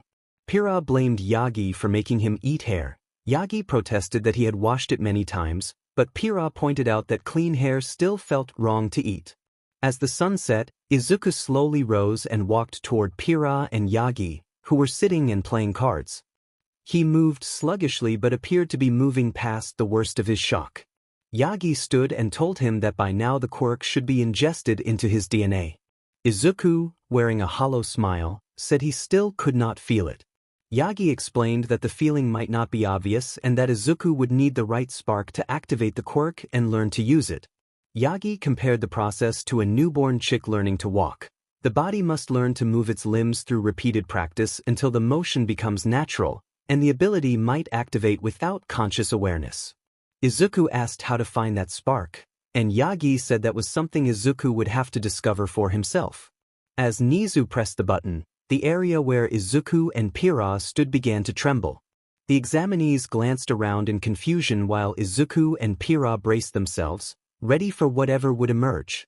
When the shaking subsided, a loud crack heralded the appearance of a massive robot towering over the mock town. Izuku froze in astonishment. Pira reacted with equal disbelief and noted how enormous the machine was. Izuku added that it was huge. The robot began smashing through the area, creating chaos. Pira suggested abandoning the fight and letting it run. Izuku refused, pointing out that innocent lives would be at stake if they did nothing. Pira agreed, and Izuku calculated that, given the robot's bulk, he might need to disable an arm to stop it. In the spectator room, Aizawa raised an eyebrow and wondered what the two would do. Izuku and Pira stretched and prepared. Izuku grabbed Pira as he activated one for all full cowl at 10% and dashed into an alley, launching up toward the rooftop. He set Pira down at the ledge. Pira signaled that she would give the mark. Izuku confirmed he was ready. On her breath, she gave the go. Izuku leapt off the building. Pira used her magnetic ability to hurl him like a projectile straight at the robot's head. A reminder from Yagi explained that while heroes often act alone, combining efforts with others makes their attacks far stronger, and he urged them to synchronize. As Izuku closed in and drew his fist back to deliver a powerful strike, dozens of metal poles suddenly rose from the wreckage and struck the robot's head, making it stagger. Spectators in the room reacted with shock. Aizawa replayed the footage to study what had happened. Earlier, as Izuku was launched, Pira had scanned the ground and gathered sharp metal scraps, pipes, and poles. She used her ability to aim them at the robot to support Izuku's attack. The effort gave her a brief, throbbing headache, but she kept her focus on helping him. Izuku drove his punch into the robot and punched through its core as the machine began to collapse and explode behind him. He smirked as he turned in midair and watched the explosion. His right arm hung limp and useless like a flapping tube, and he began to fall. Bystanders reached desperately but were too far away. Pyrrha, exhausted from using her magnetism repeatedly, managed to pull him back and steady him. She wrapped her arms around him to steady them both. Izuku checked that she was okay, and she reassured him that she was fine despite the effort. Izuku acknowledged how fast she had reacted to pull him back, and Pyrrha admitted she was tired. They paused for a moment above the street, both wearing the same deadpan expression, and then shared a private, somewhat cliché moment that nevertheless felt sincere. Pyrrha allowed a small blush as she admitted that moments like this still worked on her. Izuku blushed in return and tried to hide it. After a brief pause, they moved away from the ledge. Present Mike announced that time was up. As they descended the building, they continued their usual conversation. Pyrrha asked how Izuku felt about everything. Izuku replied that his life had been chaotic from the beginning to the present. Pyrrha teased him gently, and Izuku returned the teasing. Their exchange was affectionate but light, a comforting camaraderie between them. An older woman from the support team stepped forward and used her healing ability to speed recovery for Izuku's injured arm. Pyrrha thanked her before she returned to the others. Izuku and Pyrrha walked out of the exam area and headed home, passing through the crowd. Their families greeted them at the door and asked about the exam. Both smiled, energized by the thrill of the day. Their parents' smiles reflected their pride and relief.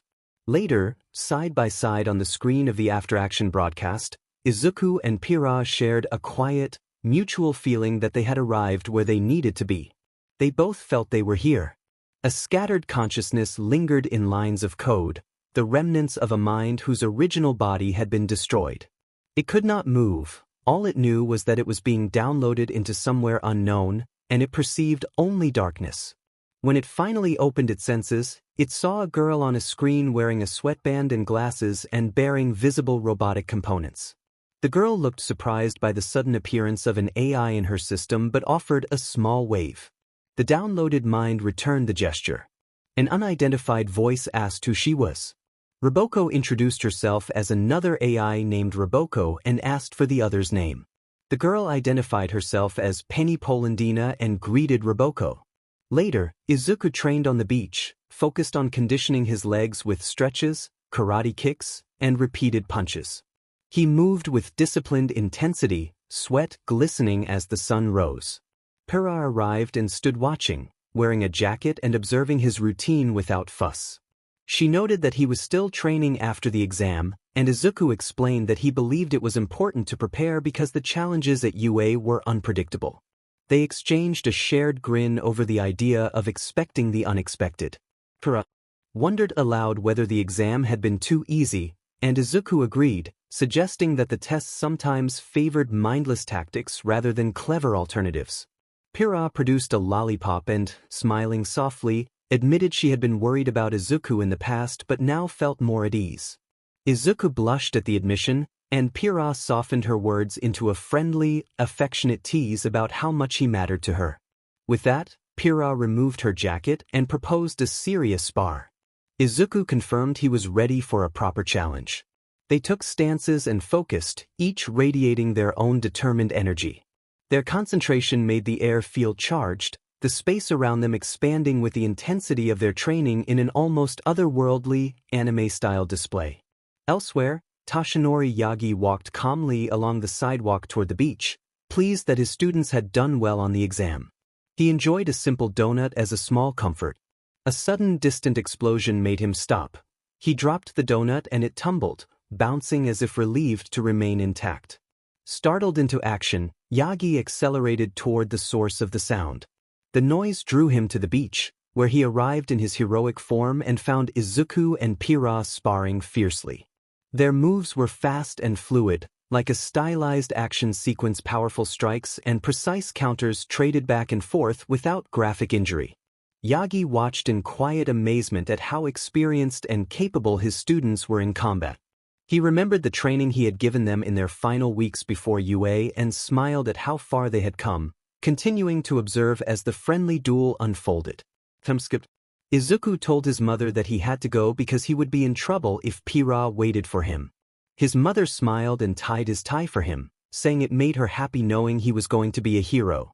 Izuku said he had grown a lot since last time. His mother agreed and said it made her happy that so many people had been there for him every step of the way. Izuku said their support motivated him to repay them.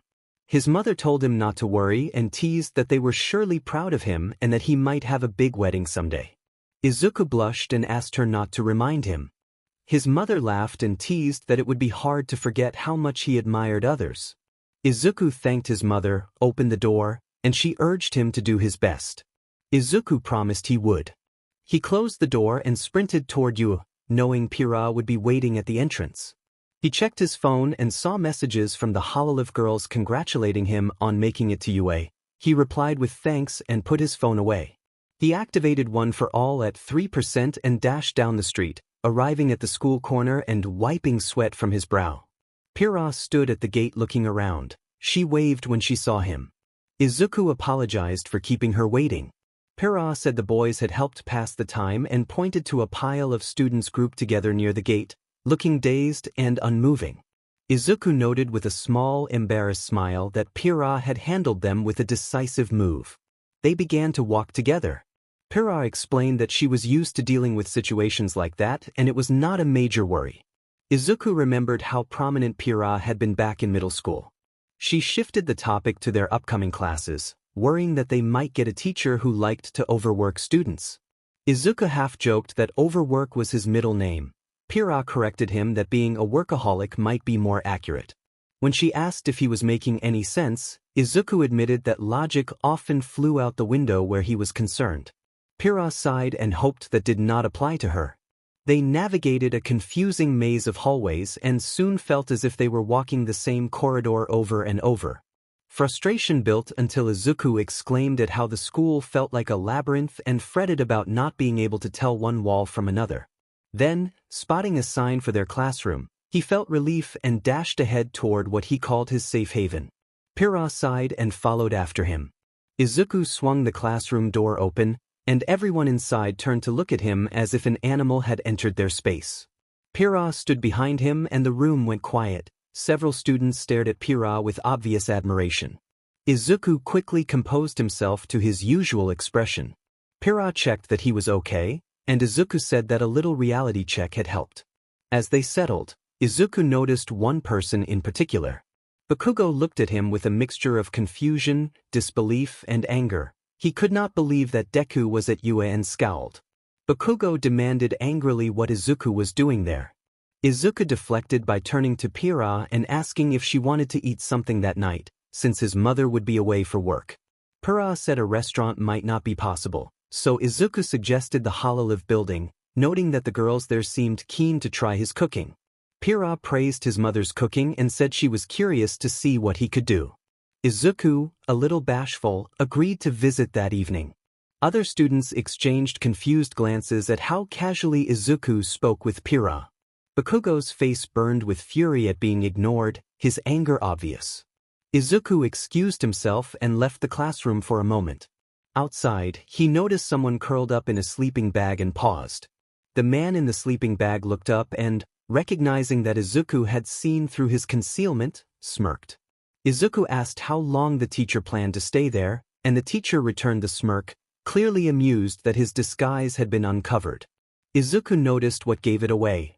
A man standing outside with a conspicuous yellow bag that made him stand out, and a face that somehow carried the tired, disapproving look of someone who had fallen on hard times.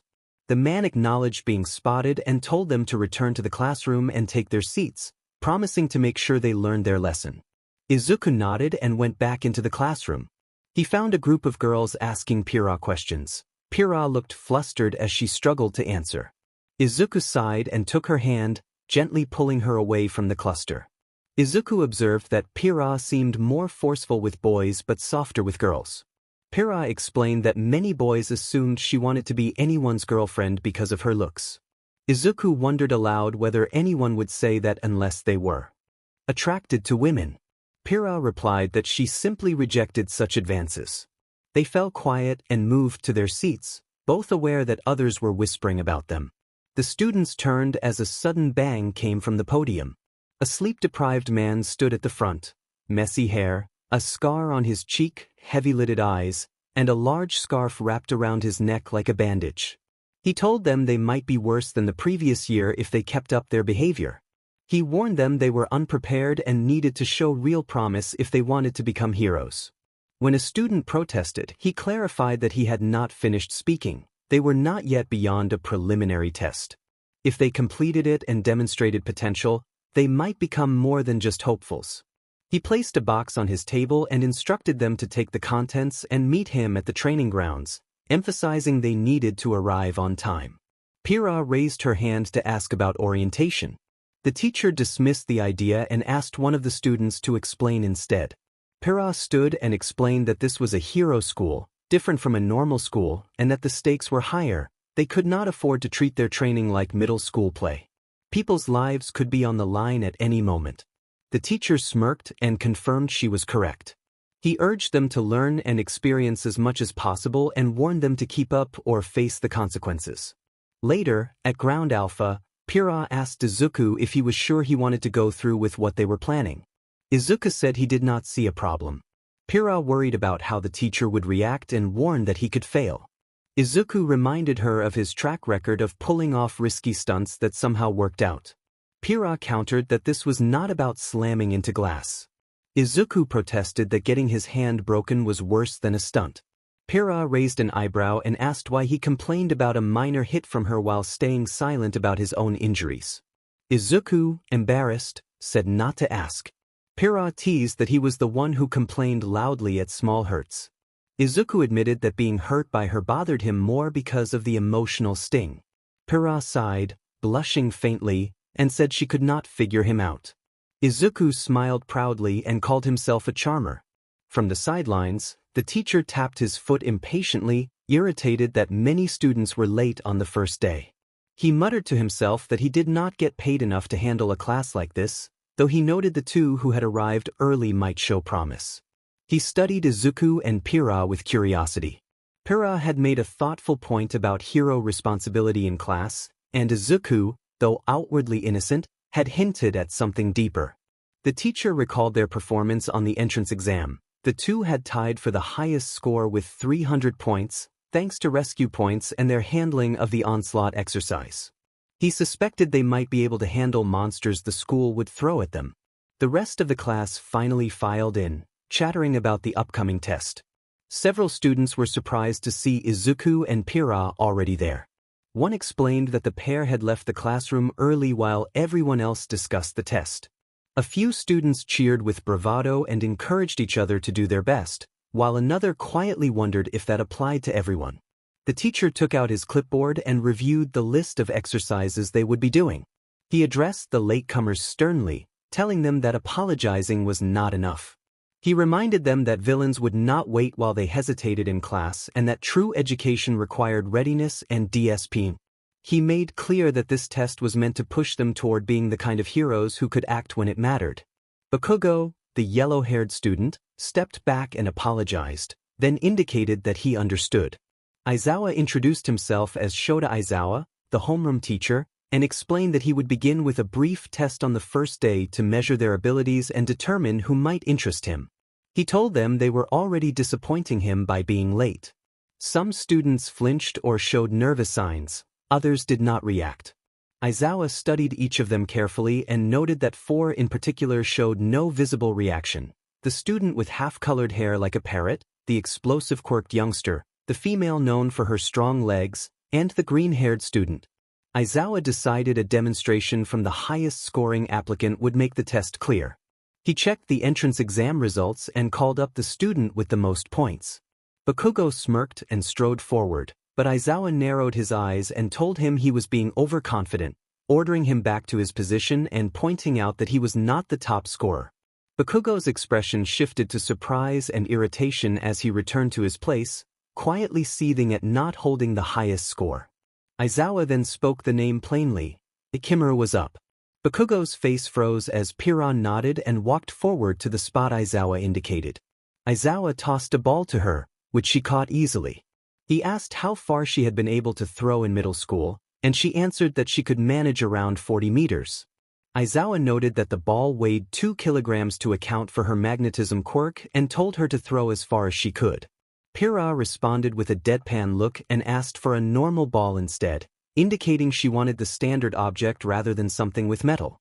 Aizawa complied and handed her a regular, non-metal ball. Most of the class, except Izuku, were puzzled by the request since a normal ball would not interact with her quirk. Aizawa wondered how she planned to manage without metal, while Pyrrha regarded the ball with her eyes partially hidden by her hair. Izuku offered a small, knowing smile and suggested that Yaoyorozu's earlier guess had been close, leaving the others to whisper among themselves about what tactics she might be planning. Momo asked what made Pyrrha say that. Pyrrha drew her arm back to prepare a throw, and the others watched in anticipation as she launched the ball into the sky. Izuku's smirk widened without drawing Momo's attention. Izuku hinted that he had a reason as Pyrrha threw the ball diagonally. The throw looked ordinary at first. Aizawa raised his pen and muttered that she was showing off. Pyrrha then drew her hand back again, causing confusion, and punched the air. The ball suddenly shot off farther than before, SNG through the sky like a shooting star. Aizawa stopped his pen and, though his face showed little, he was surprised at what she had done. The class fell silent and stared, baffled by the display. Pyrrha stretched her arm and admitted that her control still lacked a little, but that this was about how far her quirk could take her. The students watched in stunned silence, trying to comprehend the speed of the ball and the distance it had traveled. Aizawa's device lit up with numbers, and he allowed himself a small, surprised smile. Aizawa noted that she was beginning to surprise him, and it was only the first day. He flipped the device to show everyone the reading, 1,060 meters. Izuku whistled and told her she was getting better at controlling her quirk. Pyrrha responded that Izuku was the only one who could keep up with her when she used it, so her getting stronger was inevitable. Izuku cautioned that they should hope not to attract too much attention from their classmates, or they would have popularity problems. Pyrrha admitted unease at the thought of Izuku becoming popular. Aizawa announced that Midoriya was up next. The class looked baffled when he called Izuku's name. Denki Kaminari asked why Midoriya was going up when Akimaru had been expected to demonstrate. Aizawa explained that Midoriya was tied with Akimaru in the entrance exam. The students reacted in audible disbelief. Izuku sighed and approached his position, unable to avoid it. Pyrrha stretched her fingers and stepped back. As they passed, Izuku slipped something into Pyrrha's hand. Aizawa tossed another regular ball to Izuku, who caught it and took his place. Back with the class, Pyrrha opened her hand and began to bandage a finger. A student with the earphone jack accessory asked what she was doing. Pyrrha explained that she was bandaging a small cut on her index finger and that her quirk was somewhat unique. She suspected Momo Yaoyorozu would understand what she had done. Momo looked thoughtful as she tried to piece together Pyrrha's meaning. Bakugo paid no attention to the talk and watched Izuku instead, his pride clashing with disbelief. He thought it impossible that Midoriya had reached this point from the fragile boy he remembered in middle school, and his hands trembled as he tried to steady himself. The calm, composed Midoriya before him showed no fear or expression, and that unflappable demeanor unnerved Bakugo. Aizawa told Izuku to throw when he was ready. Izuku nodded, drew his arm back, and began to channel one for all at 10%, the limit he could manage. Time seemed to slow for him as he prepared. The others watched with anticipation and curiosity about his strength. Bakugo's face tightened with worry. Izuku felt a familiar presence testing him but refused to be shaken. He was no longer a nobody. The ball left his hand with less dramatic boost than Pyrrha's throw but still rose higher than an average person's. Aizawa looked on with puzzled interest. The class registered that the distance was far less than Pyrrha's but still notable. Aizawa's device displayed the distance, 101 meters. Izuku then asked when Aizawa was going to tell the class. Aizawa replied with a thoughtful hum. Aizawa denied knowing what Izuku was talking about. Izuku chuckled and told his teacher that he could not be fooled. Both he and Pyrrha already knew exactly who Aizawa was. The other students watched, uneasy as if two tigers were circling one another, but the tension eased when Aizawa smirked and let out a short chuckle. Aizawa admitted that Izuku was starting to surprise him. Izuku shrugged and said it was not every day a student knew about him on the first day. Aizawa wondered where Izuku had learned all of it. Izuku only made a quiet gesture as if to say they had their secrets. Pira stepped up to stand beside Izuku, both of them smiling at Aizawa, and together they announced that it was not every day they met the underground hero known as the Erasure Hero, Eraserhead. The rest of the class reacted with shock and confusion. All Might appeared around the corner, watching the class while keeping his attention on Aizawa. He observed that the teacher guiding his successor was clearly very experienced and said he would not be worried for young Midoriya and Akimaru, since they already showed the wit and strength needed to deal with Aizawa. Izuku then offered to explain. Eraserhead was an underground hero whose quirk, Erasure, could nullify another person's quirk as long as the user stared at them without blinking. One student reacted that the ability sounded overpowered. Izuku responded that they should get used to it, because Eraserhead was going to be their teacher. Aizawa shifted the conversation, asking why Izuku had not given his all. Izuku asked what he meant. Aizawa pressed him about holding back, his expression one of disappointed authority. He demanded a valid reason for Izuku's current state. Izuku said nothing while Aizawa tapped the side of his arm impatiently. Aizawa warned that if Izuku was holding back out of pride, fear of pain, or to protect others, he needed a serious reprimand. By doing so he was only making himself weaker for avoidable reasons. Aizawa admitted that he had thought Izuku looked promising during the entrance exam, but that he might be mistaken. Pira felt anger at Aizawa's words and braced herself to strike, but Izuku put a hand out to stop her. She wanted to answer back, but the look in Izuku's eyes full of regret for the overconfidence he had picked up from his interactions with Bakugo held her back. Both Izuku and Pira lay on the ground, exhausted and panting, their clothes damp with sweat. Pira smirked between breaths and noted that it was a tie again. Izuku, also breathing hard, counted that it was at least their 5th tie. Pira observed that it showed how evenly matched they were at normal strength. Izuku admitted that he had held back because of his quirk. Pira explained that her moves mostly countered his attacks, and in the end they had both relied on raw strength for the final push. Izuku covered his eyes with his arm and reflected that at least they were making progress. Pira chuckled and wondered what the Pomeranian was doing while they trained. Izuku guessed the dog had likely gone to brag about their accomplishments to his owner.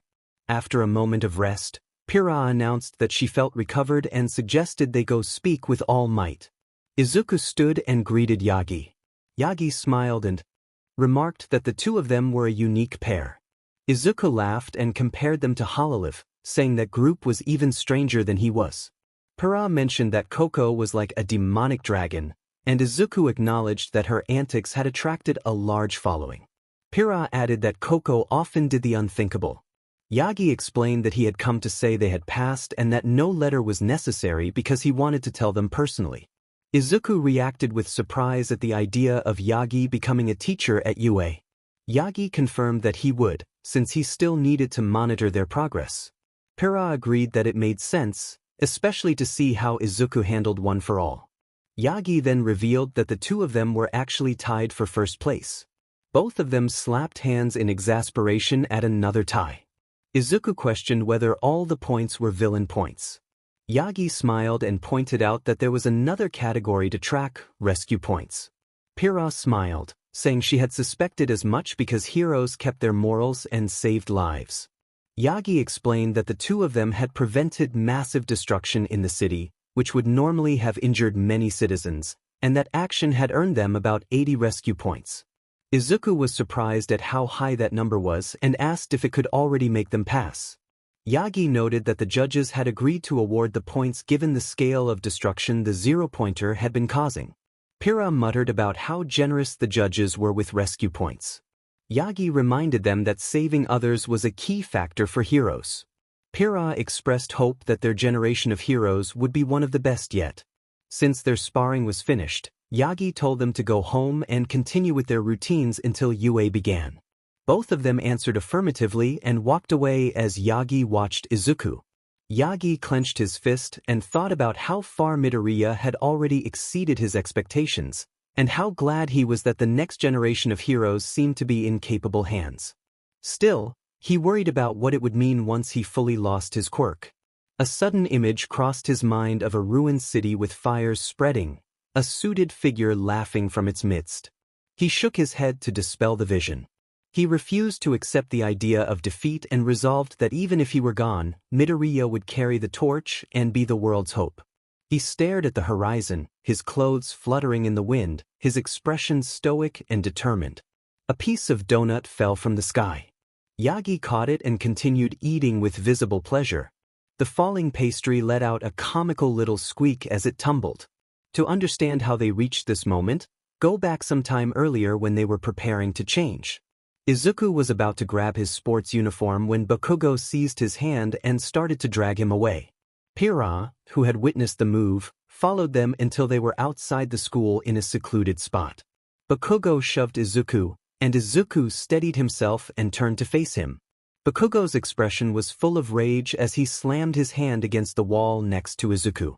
Bakugo demanded harshly that Izuku explain how he had gotten into the school. Izuku remained blank-faced and made a sarcastic, dismissive remark to deflect. Bakugo grew angrier and ordered Izuku to drop out of the school. Izuku refused bluntly. Bakugo warned that if Izuku kept provoking him, he might have to teach him a lesson about heroes. Bakugo pressed his other hand to Izuku's shoulder, activating his quirk and sending heat rippling through the air. Bakugo expected Izuku to flinch, but Izuku instead grabbed Bakugo's wrist and squeezed. Bakugo tried to pry his arm free and flinched from the pressure, as if his wrist might be seriously strained, but the moment passed. Izuku then declared that he was going to be a hero and that Bakugo would not stop him, and he told Bakugo not to expect any forgiveness. Izuku released Bakugo's wrist and walked past him with a cocky smile. Pira left shortly afterward, feeling satisfied that Izuku had made his point and that Bakugo had been shown not to mess with him. Now that this had been settled, the story returned to the present. Pira said nothing as she stepped back, assuming Izuku must have a reason for what he had done. Izuku told Aizawa that he would do it for real this time. Aizawa, having understood something in Izuku's expression, nodded and tossed another ball toward him. Izuku caught it, returned to his circle, and Pira went back to her seat. A nearby student asked what Aizawa had told Midoriya. Bakugo suggested with a smug expression that Izuku had been told to give it his all. Pira started to reach out to elbow Bakugo in irritation but stopped when she met Izuku's eyes. He shook his head to indicate no.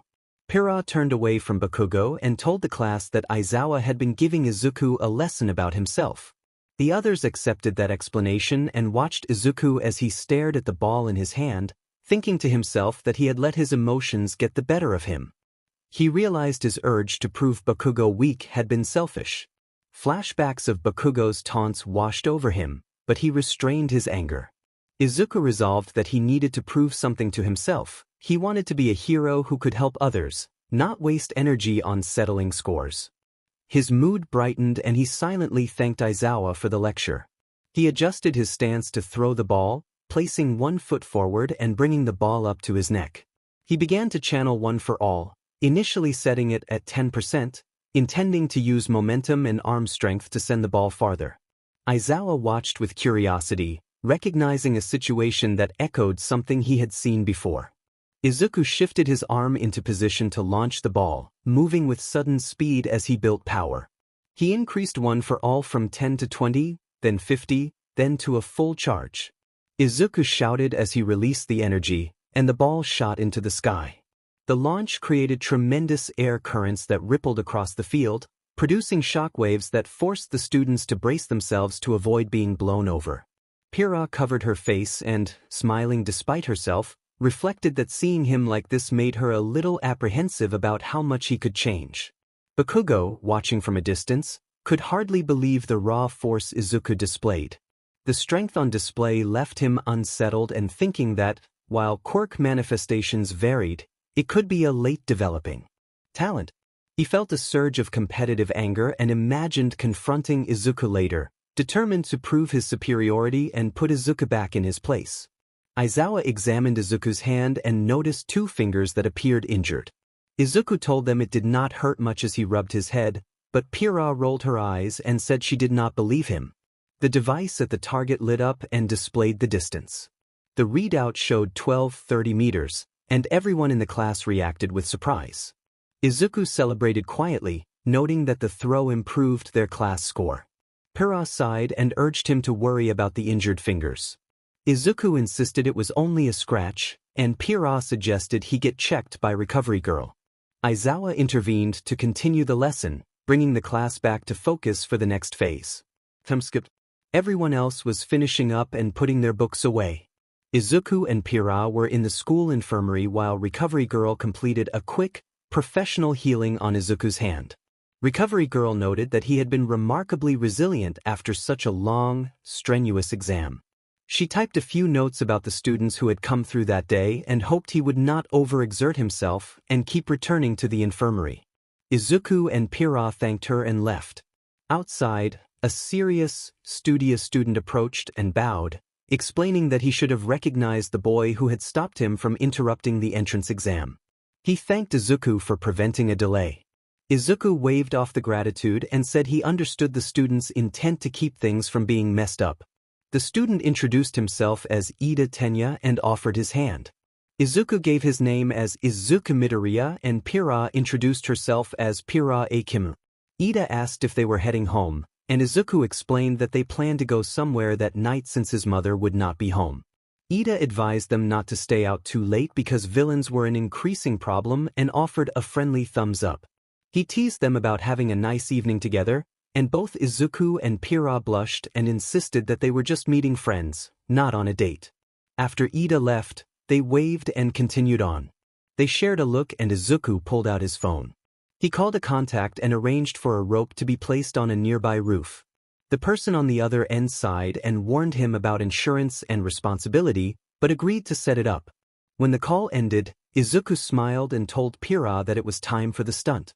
Pira admitted that she worried it was a bad idea and admitted she felt nervous, while Izuku tried to lighten the mood with a reference to an overconfident movie-style swing. At the building, Izuku inspected the rope stretched to the opposite structure and estimated the span would carry them to the 5th floor. Pira still thought it was risky, but she allowed Izuku to take her arm. He gripped her to steady her, breathed in, and they ran together, launching across the gap and swinging through an open window. They tumbled and rolled to get their balance, then looked up to find several security guards watching them over their food. The guards stood and aimed their weapons, activating defensive abilities as well. One of the guards demanded that they surrender. Izuku and Pira scanned the room for an opening but found none. After a brief exchange of looks, Izuku explained that there was only one option left and Pira, after a long breath, agreed that they had no other choice. They moved into position a few feet apart, each gathering themselves for a coordinated action. The air charged with tension as the guards readied their defenses. Izuku signaled that it was time to begin, and they launched into a coordinated, high-energy maneuver, an intense, non-graphic, anime-style sequence of movements and ability use meant to disarm and disable their opponents without lasting injury. After their brief diversion, Izuku and Pira walked down the building's hallway in the rare quiet. Izuku observed that the place was hardly secure if every guard were at the canteen, and Pira complained that the emptiness made it boring. Izuku remarked that security felt like a walk in the park and urged them to focus on the briefcase. Pira questioned why he was putting so much effort into obtaining the item, and Izuku shrugged, saying he felt like it and that it was the only place to get it. Pira muttered in disbelief that of all places this one held the single item they needed. Izuku explained that he had arranged their escape. Pira raised an eyebrow and asked how he had booked a ride from a building with no Wi-Fi or data. The narration then shifted back to the train they had taken earlier. On the train, the conductor checked whether the two of them were ready. Izuku assured the conductor that he intended to return with the item no matter what, and Pira admitted she had come along because Izuku was stubborn and she wanted to support him. The conductor warned them to buckle up for a wild ride. Everyone on board fastened their seatbelts. The train transformed. The car walls rounded toward each end as if designed to slice through wind, and the nose became streamlined as if capable of extreme, almost unbelievable speeds. The interior also reshaped itself into a luxurious cabin, and the passengers settled in, prepared for the journey. Izuku smiled broadly at the spectacle while Pira looked around, admiring the changes and remarking that she had thought Izuku was joking when he proposed the heist. Izuku said he never joked about a heist. Pira asked if he had really pulled in help for this, and Izuku explained that a secretive society had assisted. He mentioned being on friendly terms with their CEO and that the CEO had provided the vehicle. Pira stared at him, impressed and slightly exasperated. Izuku suggested that they lean back against their seats because the train was packed with powerful thrusters and advanced systems capable of propelling the craft at astonishing speed. Pira turned pale and shouted in alarm at what he had gotten them into. Izuku calmly described the train as one of the planet's most formidable machines. The conductor joked about blasting off like a rocket. Suddenly the acceleration hit. Both of them were pinned into their seats as the cabin pressed around them. Pira felt intense pressure and panic swept through her. She gripped the armrests and fought the sensation as if enduring a crushing force. Izuku, however, maintained an oddly blank, composed expression. A cola and drank as if unaffected. Pira struggled visibly, trembling and nearly losing her composure. Izuku noticed her condition and pressed the release on her seat to relieve the pressure. Pira blinked and tried to gather herself, bewildered by the intensity of the ride. Izuku wondered aloud who Ao might be, then continued sipping his cola. Pira admitted she had felt like she might be sick and described the ride as an overwhelming, crushing force. Izuku observed that she had gotten first-hand experience with the train's acceleration. In return, Pira pressed the release on Izuku's seat. He froze for a moment and then sank into the chair, his drink still in hand. He endured the strain without complaint and later laughed that it had been excellent resistance training for his body. Pira watched him with a mix of amusement and regret at having done that. They teased one another about the training value of the experience. Izuku then remembered something and handed Pira a notebook. Pira examined it, curious about what it contained. Izuku grabbed the book, noting that it contained extra information and theories to try with his quirk. Pira said she would read it after they left America with their goods. Izuku agreed and clasped his hands together, saying the heist would soon begin. Izuku mentioned that he had a US SIM card from a trip with his mother. Pira expressed surprise and asked who he had called for their ride back. Izuku explained that most of the others were unavailable except for two, who would pick them up by plane. Pira stammered and asked if he had really called her. Izuku nodded, and although Pira had second thoughts, he reassured her that the plane had been reinforced. She relaxed somewhat but remained uneasy at the thought of who was coming to meet them. They might be taking on more questionable deeds. They picked up the pace and jogged down the hallways toward the safe room. Guards patrolled the corridors, but Izuku and Pira moved quickly and efficiently, subduing them in swift, precise maneuvers without lingering violence. Izuku used a clean, direct strike to disable one guard, and Pira followed by knocking another off balance until he was out of the fight. The guards were not highly trained and relied mostly on firearms, so the two made steady progress. They descended through many floors until they reached a lower level that felt like B5. At the safe door they paused to catch their breath. A keypad next to the door required a code. Izuku tried several common combinations and grew frustrated. Pira sat beside him and asked if he was having trouble. She moved aside and entered a sequence, and the door opened immediately. Pira pointed toward a nearby monitor showing a recorded image. Izuku scowled and commented on how lax the security felt for such a valuable item. Pira suggested that the item might not be treated carefully because other versions could be produced elsewhere, and Izuku could only agree. They entered the room and saw a complex array of pipes converging on a glass dome that protected a briefcase. Izuku activated 10% of One for All and shattered the dome cleanly, grabbed the briefcase, and began to head back toward the door with Pira. As they were nearly at the exit, alarms sounded. Footsteps and voices drew closer. The sensors had detected the theft. Izuku felt his phone vibrate and pulled it out. He told Pira to hold on tight and steadied her by the waist to brace for their exit. She flinched in surprise and felt a brief flush, but the urgency of escape kept her focused. Green sparks of energy danced over Izuku as he prepared to move. He announced that they should get ready for their ride and launched upward with a powered leap, rocketing through multiple floors as he pushed his body through the ceiling and continued ascending. He reached the 16th floor of the tall building and burst into an empty room. Izuku paused and listened.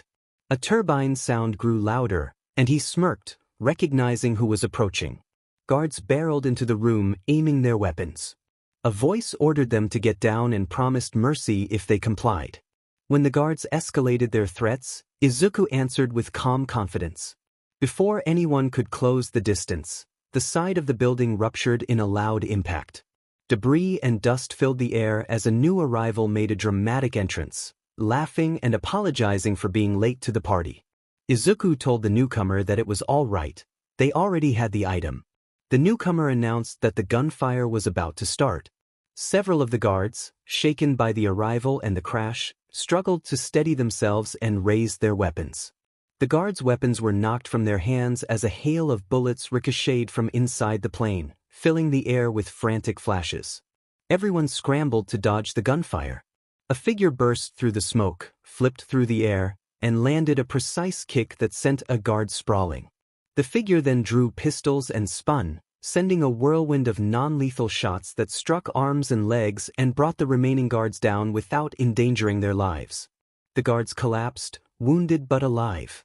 The girl grinned at the thrill of the maneuver and walked back to the perfectly parked plane. Pecora laughed and invited Boten to join next time, saying it was so much fun. Boten declined, explaining that she preferred to stay on the right side of the law and was not interested in learning those reckless tricks despite being Pecora's junior. Pyrrha smiled and urged them to leave before they overstayed their welcome. Pecora thanked Yagu for upgrading the plane so it could still fly despite surviving a deliberate crash into a building. Izuku promised to pass along Pecora's thanks. As the plane rose, it brushed the building and knocked out a few floors, and Izuku peeked out to find the stunned guards staring back. He grabbed a megaphone and loudly told the guards they were all fired. The exhausted guards soon fainted, overwhelmed by their injuries. Izuku slumped into an immaculate luxury chair and remarked that the incident would be another notch on his record. Pyrrha reminded him that he had asked for this, and Boten pointed out that he had nearly caused a major accident at the National Bank during a previous mission. Izuku defended his choices, saying he had acted to prevent greater harm when crooks tried to use a bomb. Pyrrha reminded him that his attempt to redirect the device had accidentally sent it near the bank. Boten wondered whether it had been luck or deliberate skill that led to the outcome. Pecora said she would have approved of his decision. Pyrrha pleaded not to add any more reckless deeds to their record. Izuku cheerfully declared that Pecora was already his new mentor. Pyrrha pinched her nose in resignation while Boten watched him with concern. Pecora hummed as she piloted the plane. By the time they had settled, Izuku and Pyrrha were exhausted and fell asleep in their seats. Boten and Pecora stayed awake, keeping watch. Boten found herself feeling a warm, faint blush as she watched the two sleeping friends. Pecora set the plane to autopilot, then went to sit beside Izuku and rest quietly nearby. Izuku smiled softly in his sleep. Boten returned with blankets and covered both Izuku and Pyrrha, arranging them next to each other before leaning back to watch them. Pecora remarked that Izuku had come a long way. Boten admitted she missed how simple things had been when they were younger. Pecora was glad his chaotic spark still remained. Boten recalled that Pyrrha had said Izuku had lost himself in middle school, but something had happened later that helped him recover. Pecora and Boten both agreed the same person was responsible for that change, Kuntsuki. Boten added that it meant he had cut whatever remaining ties bound him. Pecora noted that Izuku had once tried to help Kuntsuki lose his arrogance by showing vulnerability, but Kuntsuki had taken advantage of that. Boten said Kuntsuki would be on her list. Pecora admitted that, as much as she wanted to send the person back in time to teach them a harsh lesson, it was better to wait and hear Izuku's opinion first. Boten nodded, and the two watched their friends sleep a little longer before returning to their seats. Pecora took the pilot's seat again and switched off autopilot as they continued toward Japan. After a few hours they hovered over their destination. To avoid drawing attention, Pecora engaged the plane's cloaking mode. Boten climbed out briefly, holding onto a handle and wearing goggles to scout the area below.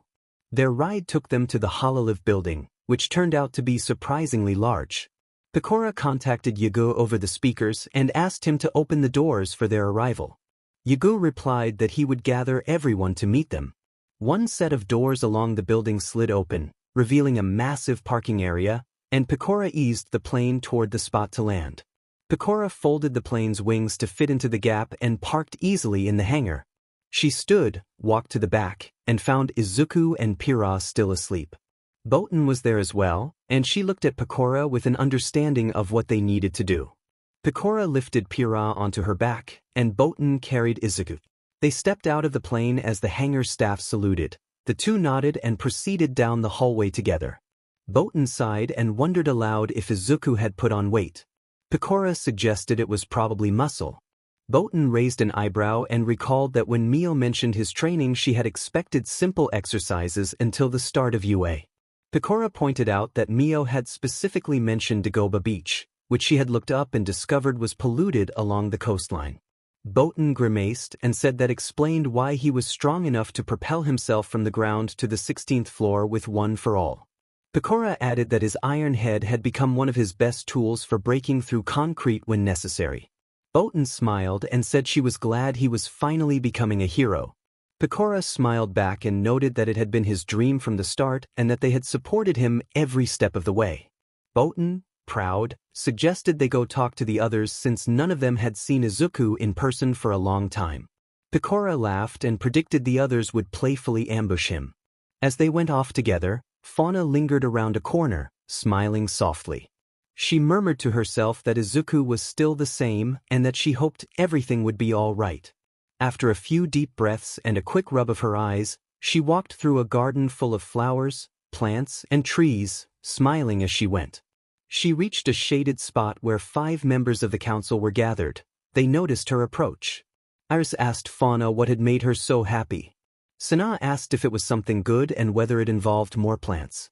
Bales urged her to share, reminding everyone that sharing was caring. Crony Eye chimed in that those bonds were what made them the council. Fauna smiled brightly and apologized, saying she had just had an encounter and that it was nothing serious. She asked Crony Eye if Mume had caused any trouble getting there. Crony Eye replied that Mume had somehow remembered where they went each year. Mume insisted that she always remembered this day because it was their special day. Bales reminded Mume that there had been nothing anyone could do at the time. Mume admitted how long it had been and how the name still lived vividly in her mind. Bales reassured everyone that he would be happy to see they had not changed after all these years. Iris showed her own necklace and asked if that was why Mume had not given up. Bales explained that the gift was something they all held on to and that Sana had cried when she received hers. Sana said that the gift was because of him. He was someone they had cared for and loved, and they would always cherish the moments and things he had given them. Iris asked if they would wait many more years. Mume replied that they would even if 200 years passed, and that they would never forget the care and kindness he had shown. Fauna then proposed that they sing one last song together as a final moment, because things were going to happen. At that suggestion, their eyes widened with surprise and a flood of questions formed, but they knew what they had to do. They had to sing the song that connected their past to the present, the song that their hearts reserved for one person. They prepared the song of a past that still reached the present, a time when everything had seemed dark but where a light had shone through the darkness to guide lost souls toward a new world. A silhouette appeared, smiling, and reassured them that even though duty kept them busy, they should still find ways to have joy. He promised that if fate ever took him away, he would return to end the nightmare that lingered, and he asked them to take care of themselves until then. Izuku asked if she was ready. He looked at Pira, who nodded, and together they took in the sight of the guards positioned around the room, some armed, some braced with their quirks, others ready with their fists. The guards stared down at them as Izuku and Pira finished surveying the space, shared a smirk, and moved into position. Izuku raised his fist and shouted that it was time to begin. Izuku woke to muffled protest that his breadsticks were not to be eaten, insisting they were his. Pira replied that he knew he would not get any. Izuku argued that he had some in his hand. Pira sighed and told him to wake up, climbed off the bed, and gave him a quick playful shove to the stomach, making him lurch. Izuku complained about the shove. Pira teased him about being Italian with those breadsticks. Izuku admitted the breadsticks tasted good. Pira reminded him that the last time they went to Olive Garden he had taken the whole basket. Izuku shrugged that a person had to do what they had to do. Pira called for him to hurry, everyone was waiting. Izuku rubbed his head and smiled, admitting he had slept too long.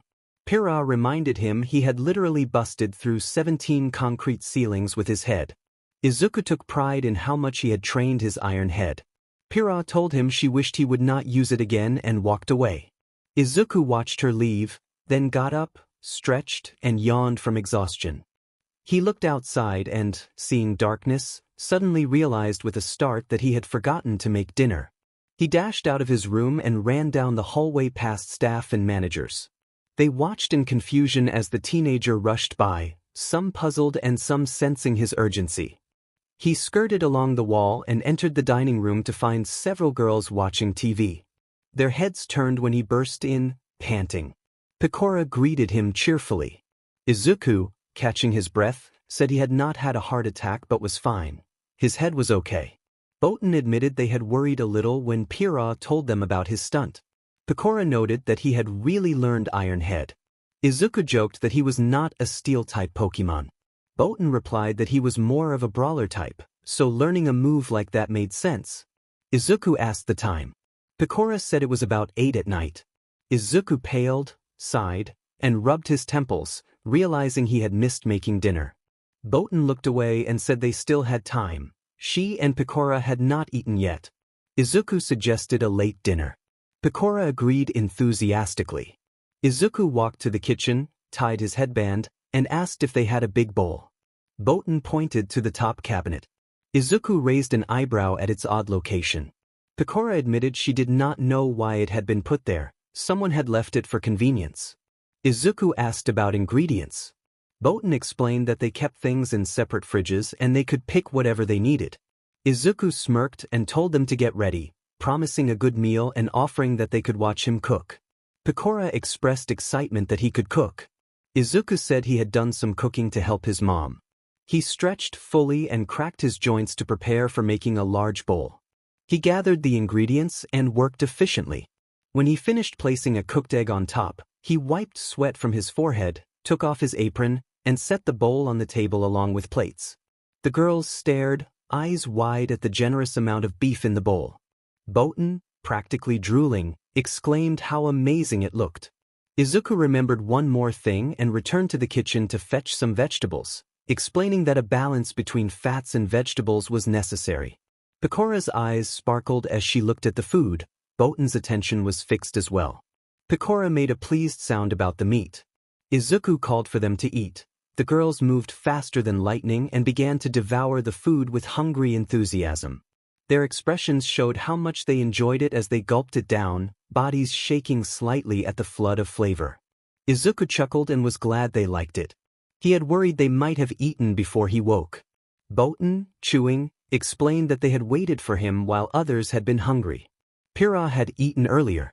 Pecora declared the food incredibly delicious as she munched loudly. Izuku asked them to eat with their mouths closed and reminded them this was not an all-you-can-eat buffet. The girls slowed down, savoring each bite. Izuku ate his portion and reflected that he had learned the recipe well, adding a touch of sweetness and spice. Despite the late hour, they paid no mind. The food tasted heavenly and made the late dinner worthwhile. Bales walked down the hallway with a small tear in one eye and a soft sniff. She was lost in the memory of playing the remains of Edith Finch, reliving the heartbreaking moment of Gregory's death. The feeling lingered and had been giving her nightmares. She passed the dining room and noticed light spilling from under the door. Curious, she opened it and was greeted by the warm smell of something delicious. The sight made her even more curious, so she stepped inside and moved toward a corner.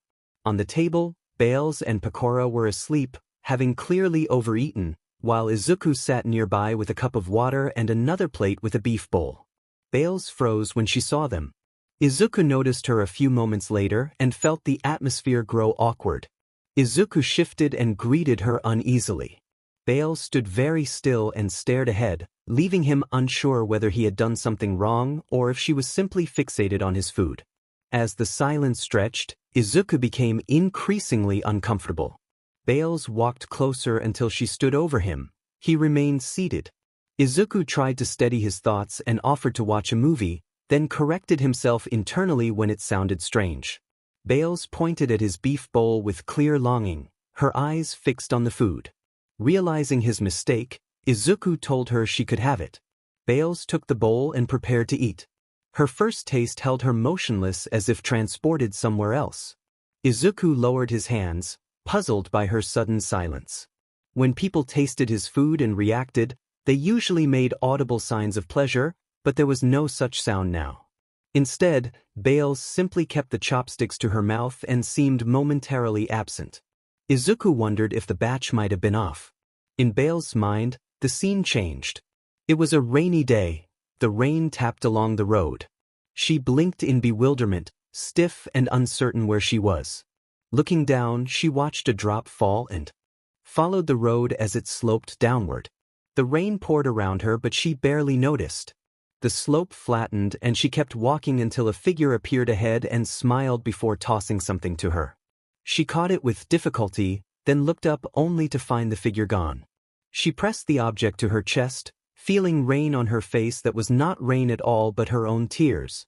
Back in the dining room, Bales wiped her eyes with her sleeve and resumed eating the beef bowl. Izuku panicked briefly and asked if something was wrong.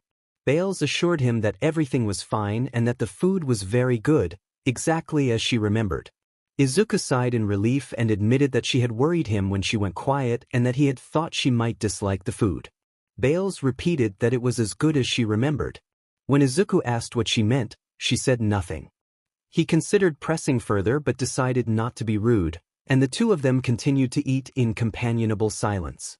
A soft snore reminded everyone that Pecora and Botan were still asleep. Izuku picked both of them up and started to leave the dining room. Before turning the corner, Izuku apologized that it might be strange to see a boy there. Bales shook her head and explained that Fauna had already told her about him, so it was fine. Izuku waved goodbye with a playful nickname as he walked away. He left while the television continued to play. Bales remained standing, eating her beef bowl and staring at the exit, and she remarked that it had been nice seeing him, adding a teasing aside. Izuku stretched and declared that another chaotic day was beginning. He made his way toward the exit of the Hololive building while Pyrrha followed a few meters behind, fumbling briefly with her shoes before catching up to walk beside him. Pyrrha asked what he thought would happen today. Izuku suggested that something bad was likely, since the first day had only been a small test and the second day might hold something worse. Pyrrha said it was up to whoever had planned it, but she noted that he seemed to be doing better than the day before. Izuku admitted that his mind did not feel any better than his injured body. Pyrrha sympathized, and Izuku replied that one got used to it if they were in his position. Pyrrha said she would rather not be in his shoes. Izuku observed that few people would want to put themselves through what he had to endure to use One for All. Pyrrha remarked that it likely would have taken him longer to learn without Fauna's help, and Izuku agreed, saying he did not want to imagine how long it would have taken someone else to force that information out of him. Elsewhere, a figure sneezed, complained about allergies and feeling old, and then decided it was time for tempura. Back with Izuku and Pyrrha, Izuku reflected that his life would be a mess without her or the other girls. Pyrrha teased that his room was still cluttered with All Might merchandise. Izuku blushed with embarrassment and told her to stop. Pyrrha called him a fanboy with a teasing snicker. Izuku sighed, and they continued walking, passing many buildings until they reached the school. The scene cut to All Might dressing in his hero outfit. He struggled with the costume because of his thin frame and muttered about always having trouble with his size. Once the costume was adjusted, he prepared for the day, reminding himself that today might not be a pleasant one for a young man, whether strong or not. A ping from his phone interrupted him. A news reporter announced breaking news. In America, a fabled prize had been stolen. The reporter explained that Coca-Cola's secret recipe had been taken, and although they had images of the thieves, the faces were covered and could not be identified. All Might paled and asked what those two had done. The reporter soon added that Coca-Cola had apparently created a new, superior variant of the drink, so the company might be okay, but the two thieves had still committed a serious offense. All Might noted with concern that they were stacking serious trouble on their record. Back at the Hololive building, the girls reacted to the news clip with laughter and disbelief. Botan began laughing uncontrollably, and Callie admitted she had not expected that. Picora laughed proudly and said that Izuku was now part of her mischief team. Gura observed that at least he seemed happy. Riboko said she did not think the picture really conveyed happiness. Coco laughed loudly, calling him a maniac in a playful way and expressing how much she admired what he had done. Sora smiled and noted that he was clearly having the time of his life, and Mio bobbed her head in agreement. An unseen voice then chimed in from behind, joking that they were Batman with bleach. Technical issues. Please stand by. Mio tilted her head and affirmed that she agreed. Rashaya sighed and remarked that it was another black mark on his record. Coco suggested celebrating the man responsible, and Iam applauded enthusiastically. Back in class, Present Mike asked which sentence was wrong. The class reacted with nervous looks. Bakugo muttered that it was boring. Izuku, Momo, and Pira raised their hands to indicate the fourth option. Present Mike became tearful with gratitude and thanked his listeners exuberantly. The others wondered if he was delusional since they had only answered one question. Izuku thought that he could see why his teacher did not favor Present Mike, but he felt the man deserved some attention. Present Mike announced that everyone could leave for lunch and dashed out of the classroom, declaring that he was going to see the world. The students agreed that the moment had been unusual and headed for the cafeteria. At a table, Ida, Izuku, Pira, and Uraraka ate together. Izuku munched and commented that the food was good. Pira observed that the quality was high. Uraraka ate happily, visibly enjoying the meal. Ida agreed that the food met a high standard. Izuku asked Uraraka why she was eating with them when he had expected her to sit with other friends. Uraraka explained that she had chosen them because they seemed approachable. Pira smiled but privately thought they appeared approachable because of their looks while joking to herself that they were predators in disguise. Izuku then suggested a cooking competition later. Lunch Rush flashed a red-eyed look and accepted the challenge, agreeing to duel after school. Izuku looked forward to it with a grin. They returned to their classroom for the final PRD. Some students doodled on desks while others chatted. Izuku rested his head on the desk, still sleepy. Pira and Momo engaged in a friendly contest of wits. Distant footsteps echoed down the hall, calm and steady. The classroom paused as someone large appeared in the doorway. All Might announced his entrance with a proud declaration that he was walking through the door like a normal person. The room erupted in excitement at his presence. All Might greeted the students, expressing pleasure at seeing young heroes in training. Several students responded with loud enthusiasm, some remarking that having All Might as their teacher was amazing and that the class promised to be more interesting. One student admired what looked like a classic costume. All Might laughed at the praise, expressed appreciation, and announced that they would be learning basic hero training that day. The class buzzed with anticipation.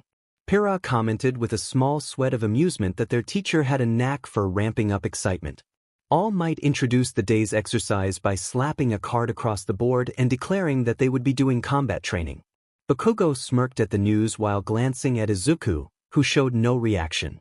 Izuku wondered privately what he would do about a recipe he had been thinking of and considered making it one day for a celebration. All Might pointed to the wall and instructed the students to get their hero costumes. Compartments opened along the left wall, ejecting numbered suitcases containing equipment. The students hurried to collect theirs and were told to report to ground beta after changing. All Might dashed out of the room, leaving the class energized. As Izuku was about to leave his seat, Pira placed a hand on his shoulder and voiced concern about the battle training. She asked what would happen if Izuku were paired against Bakugo. Izuku looked toward Bakugo, who was already gathering his suitcase, and gave Izuku a glare before walking away. Izuku thought that a match between him and Bakugo would likely become an all-out brawl. Even if he were stronger in some ways, he preferred to outsmart an opponent rather than rely purely on force. Pira let go of his shoulder, content with his answer, and delivered a playful punch to his arm, warning him not to die against Bakugo because he would never hear the end of it. Izuku responded with light-hearted confidence that he had no intention of dying and that his friends would be there if anything went wrong. Pira smiled and urged him to hurry. They changed into their hero gear and headed to ground beta for the training session. The day continued with the same energy and anticipation that had built since morning. All Might told Midoriya that he needed his help and asked him to sign. He explained that Midoriya could inherit his powers, but that he would have to go to war.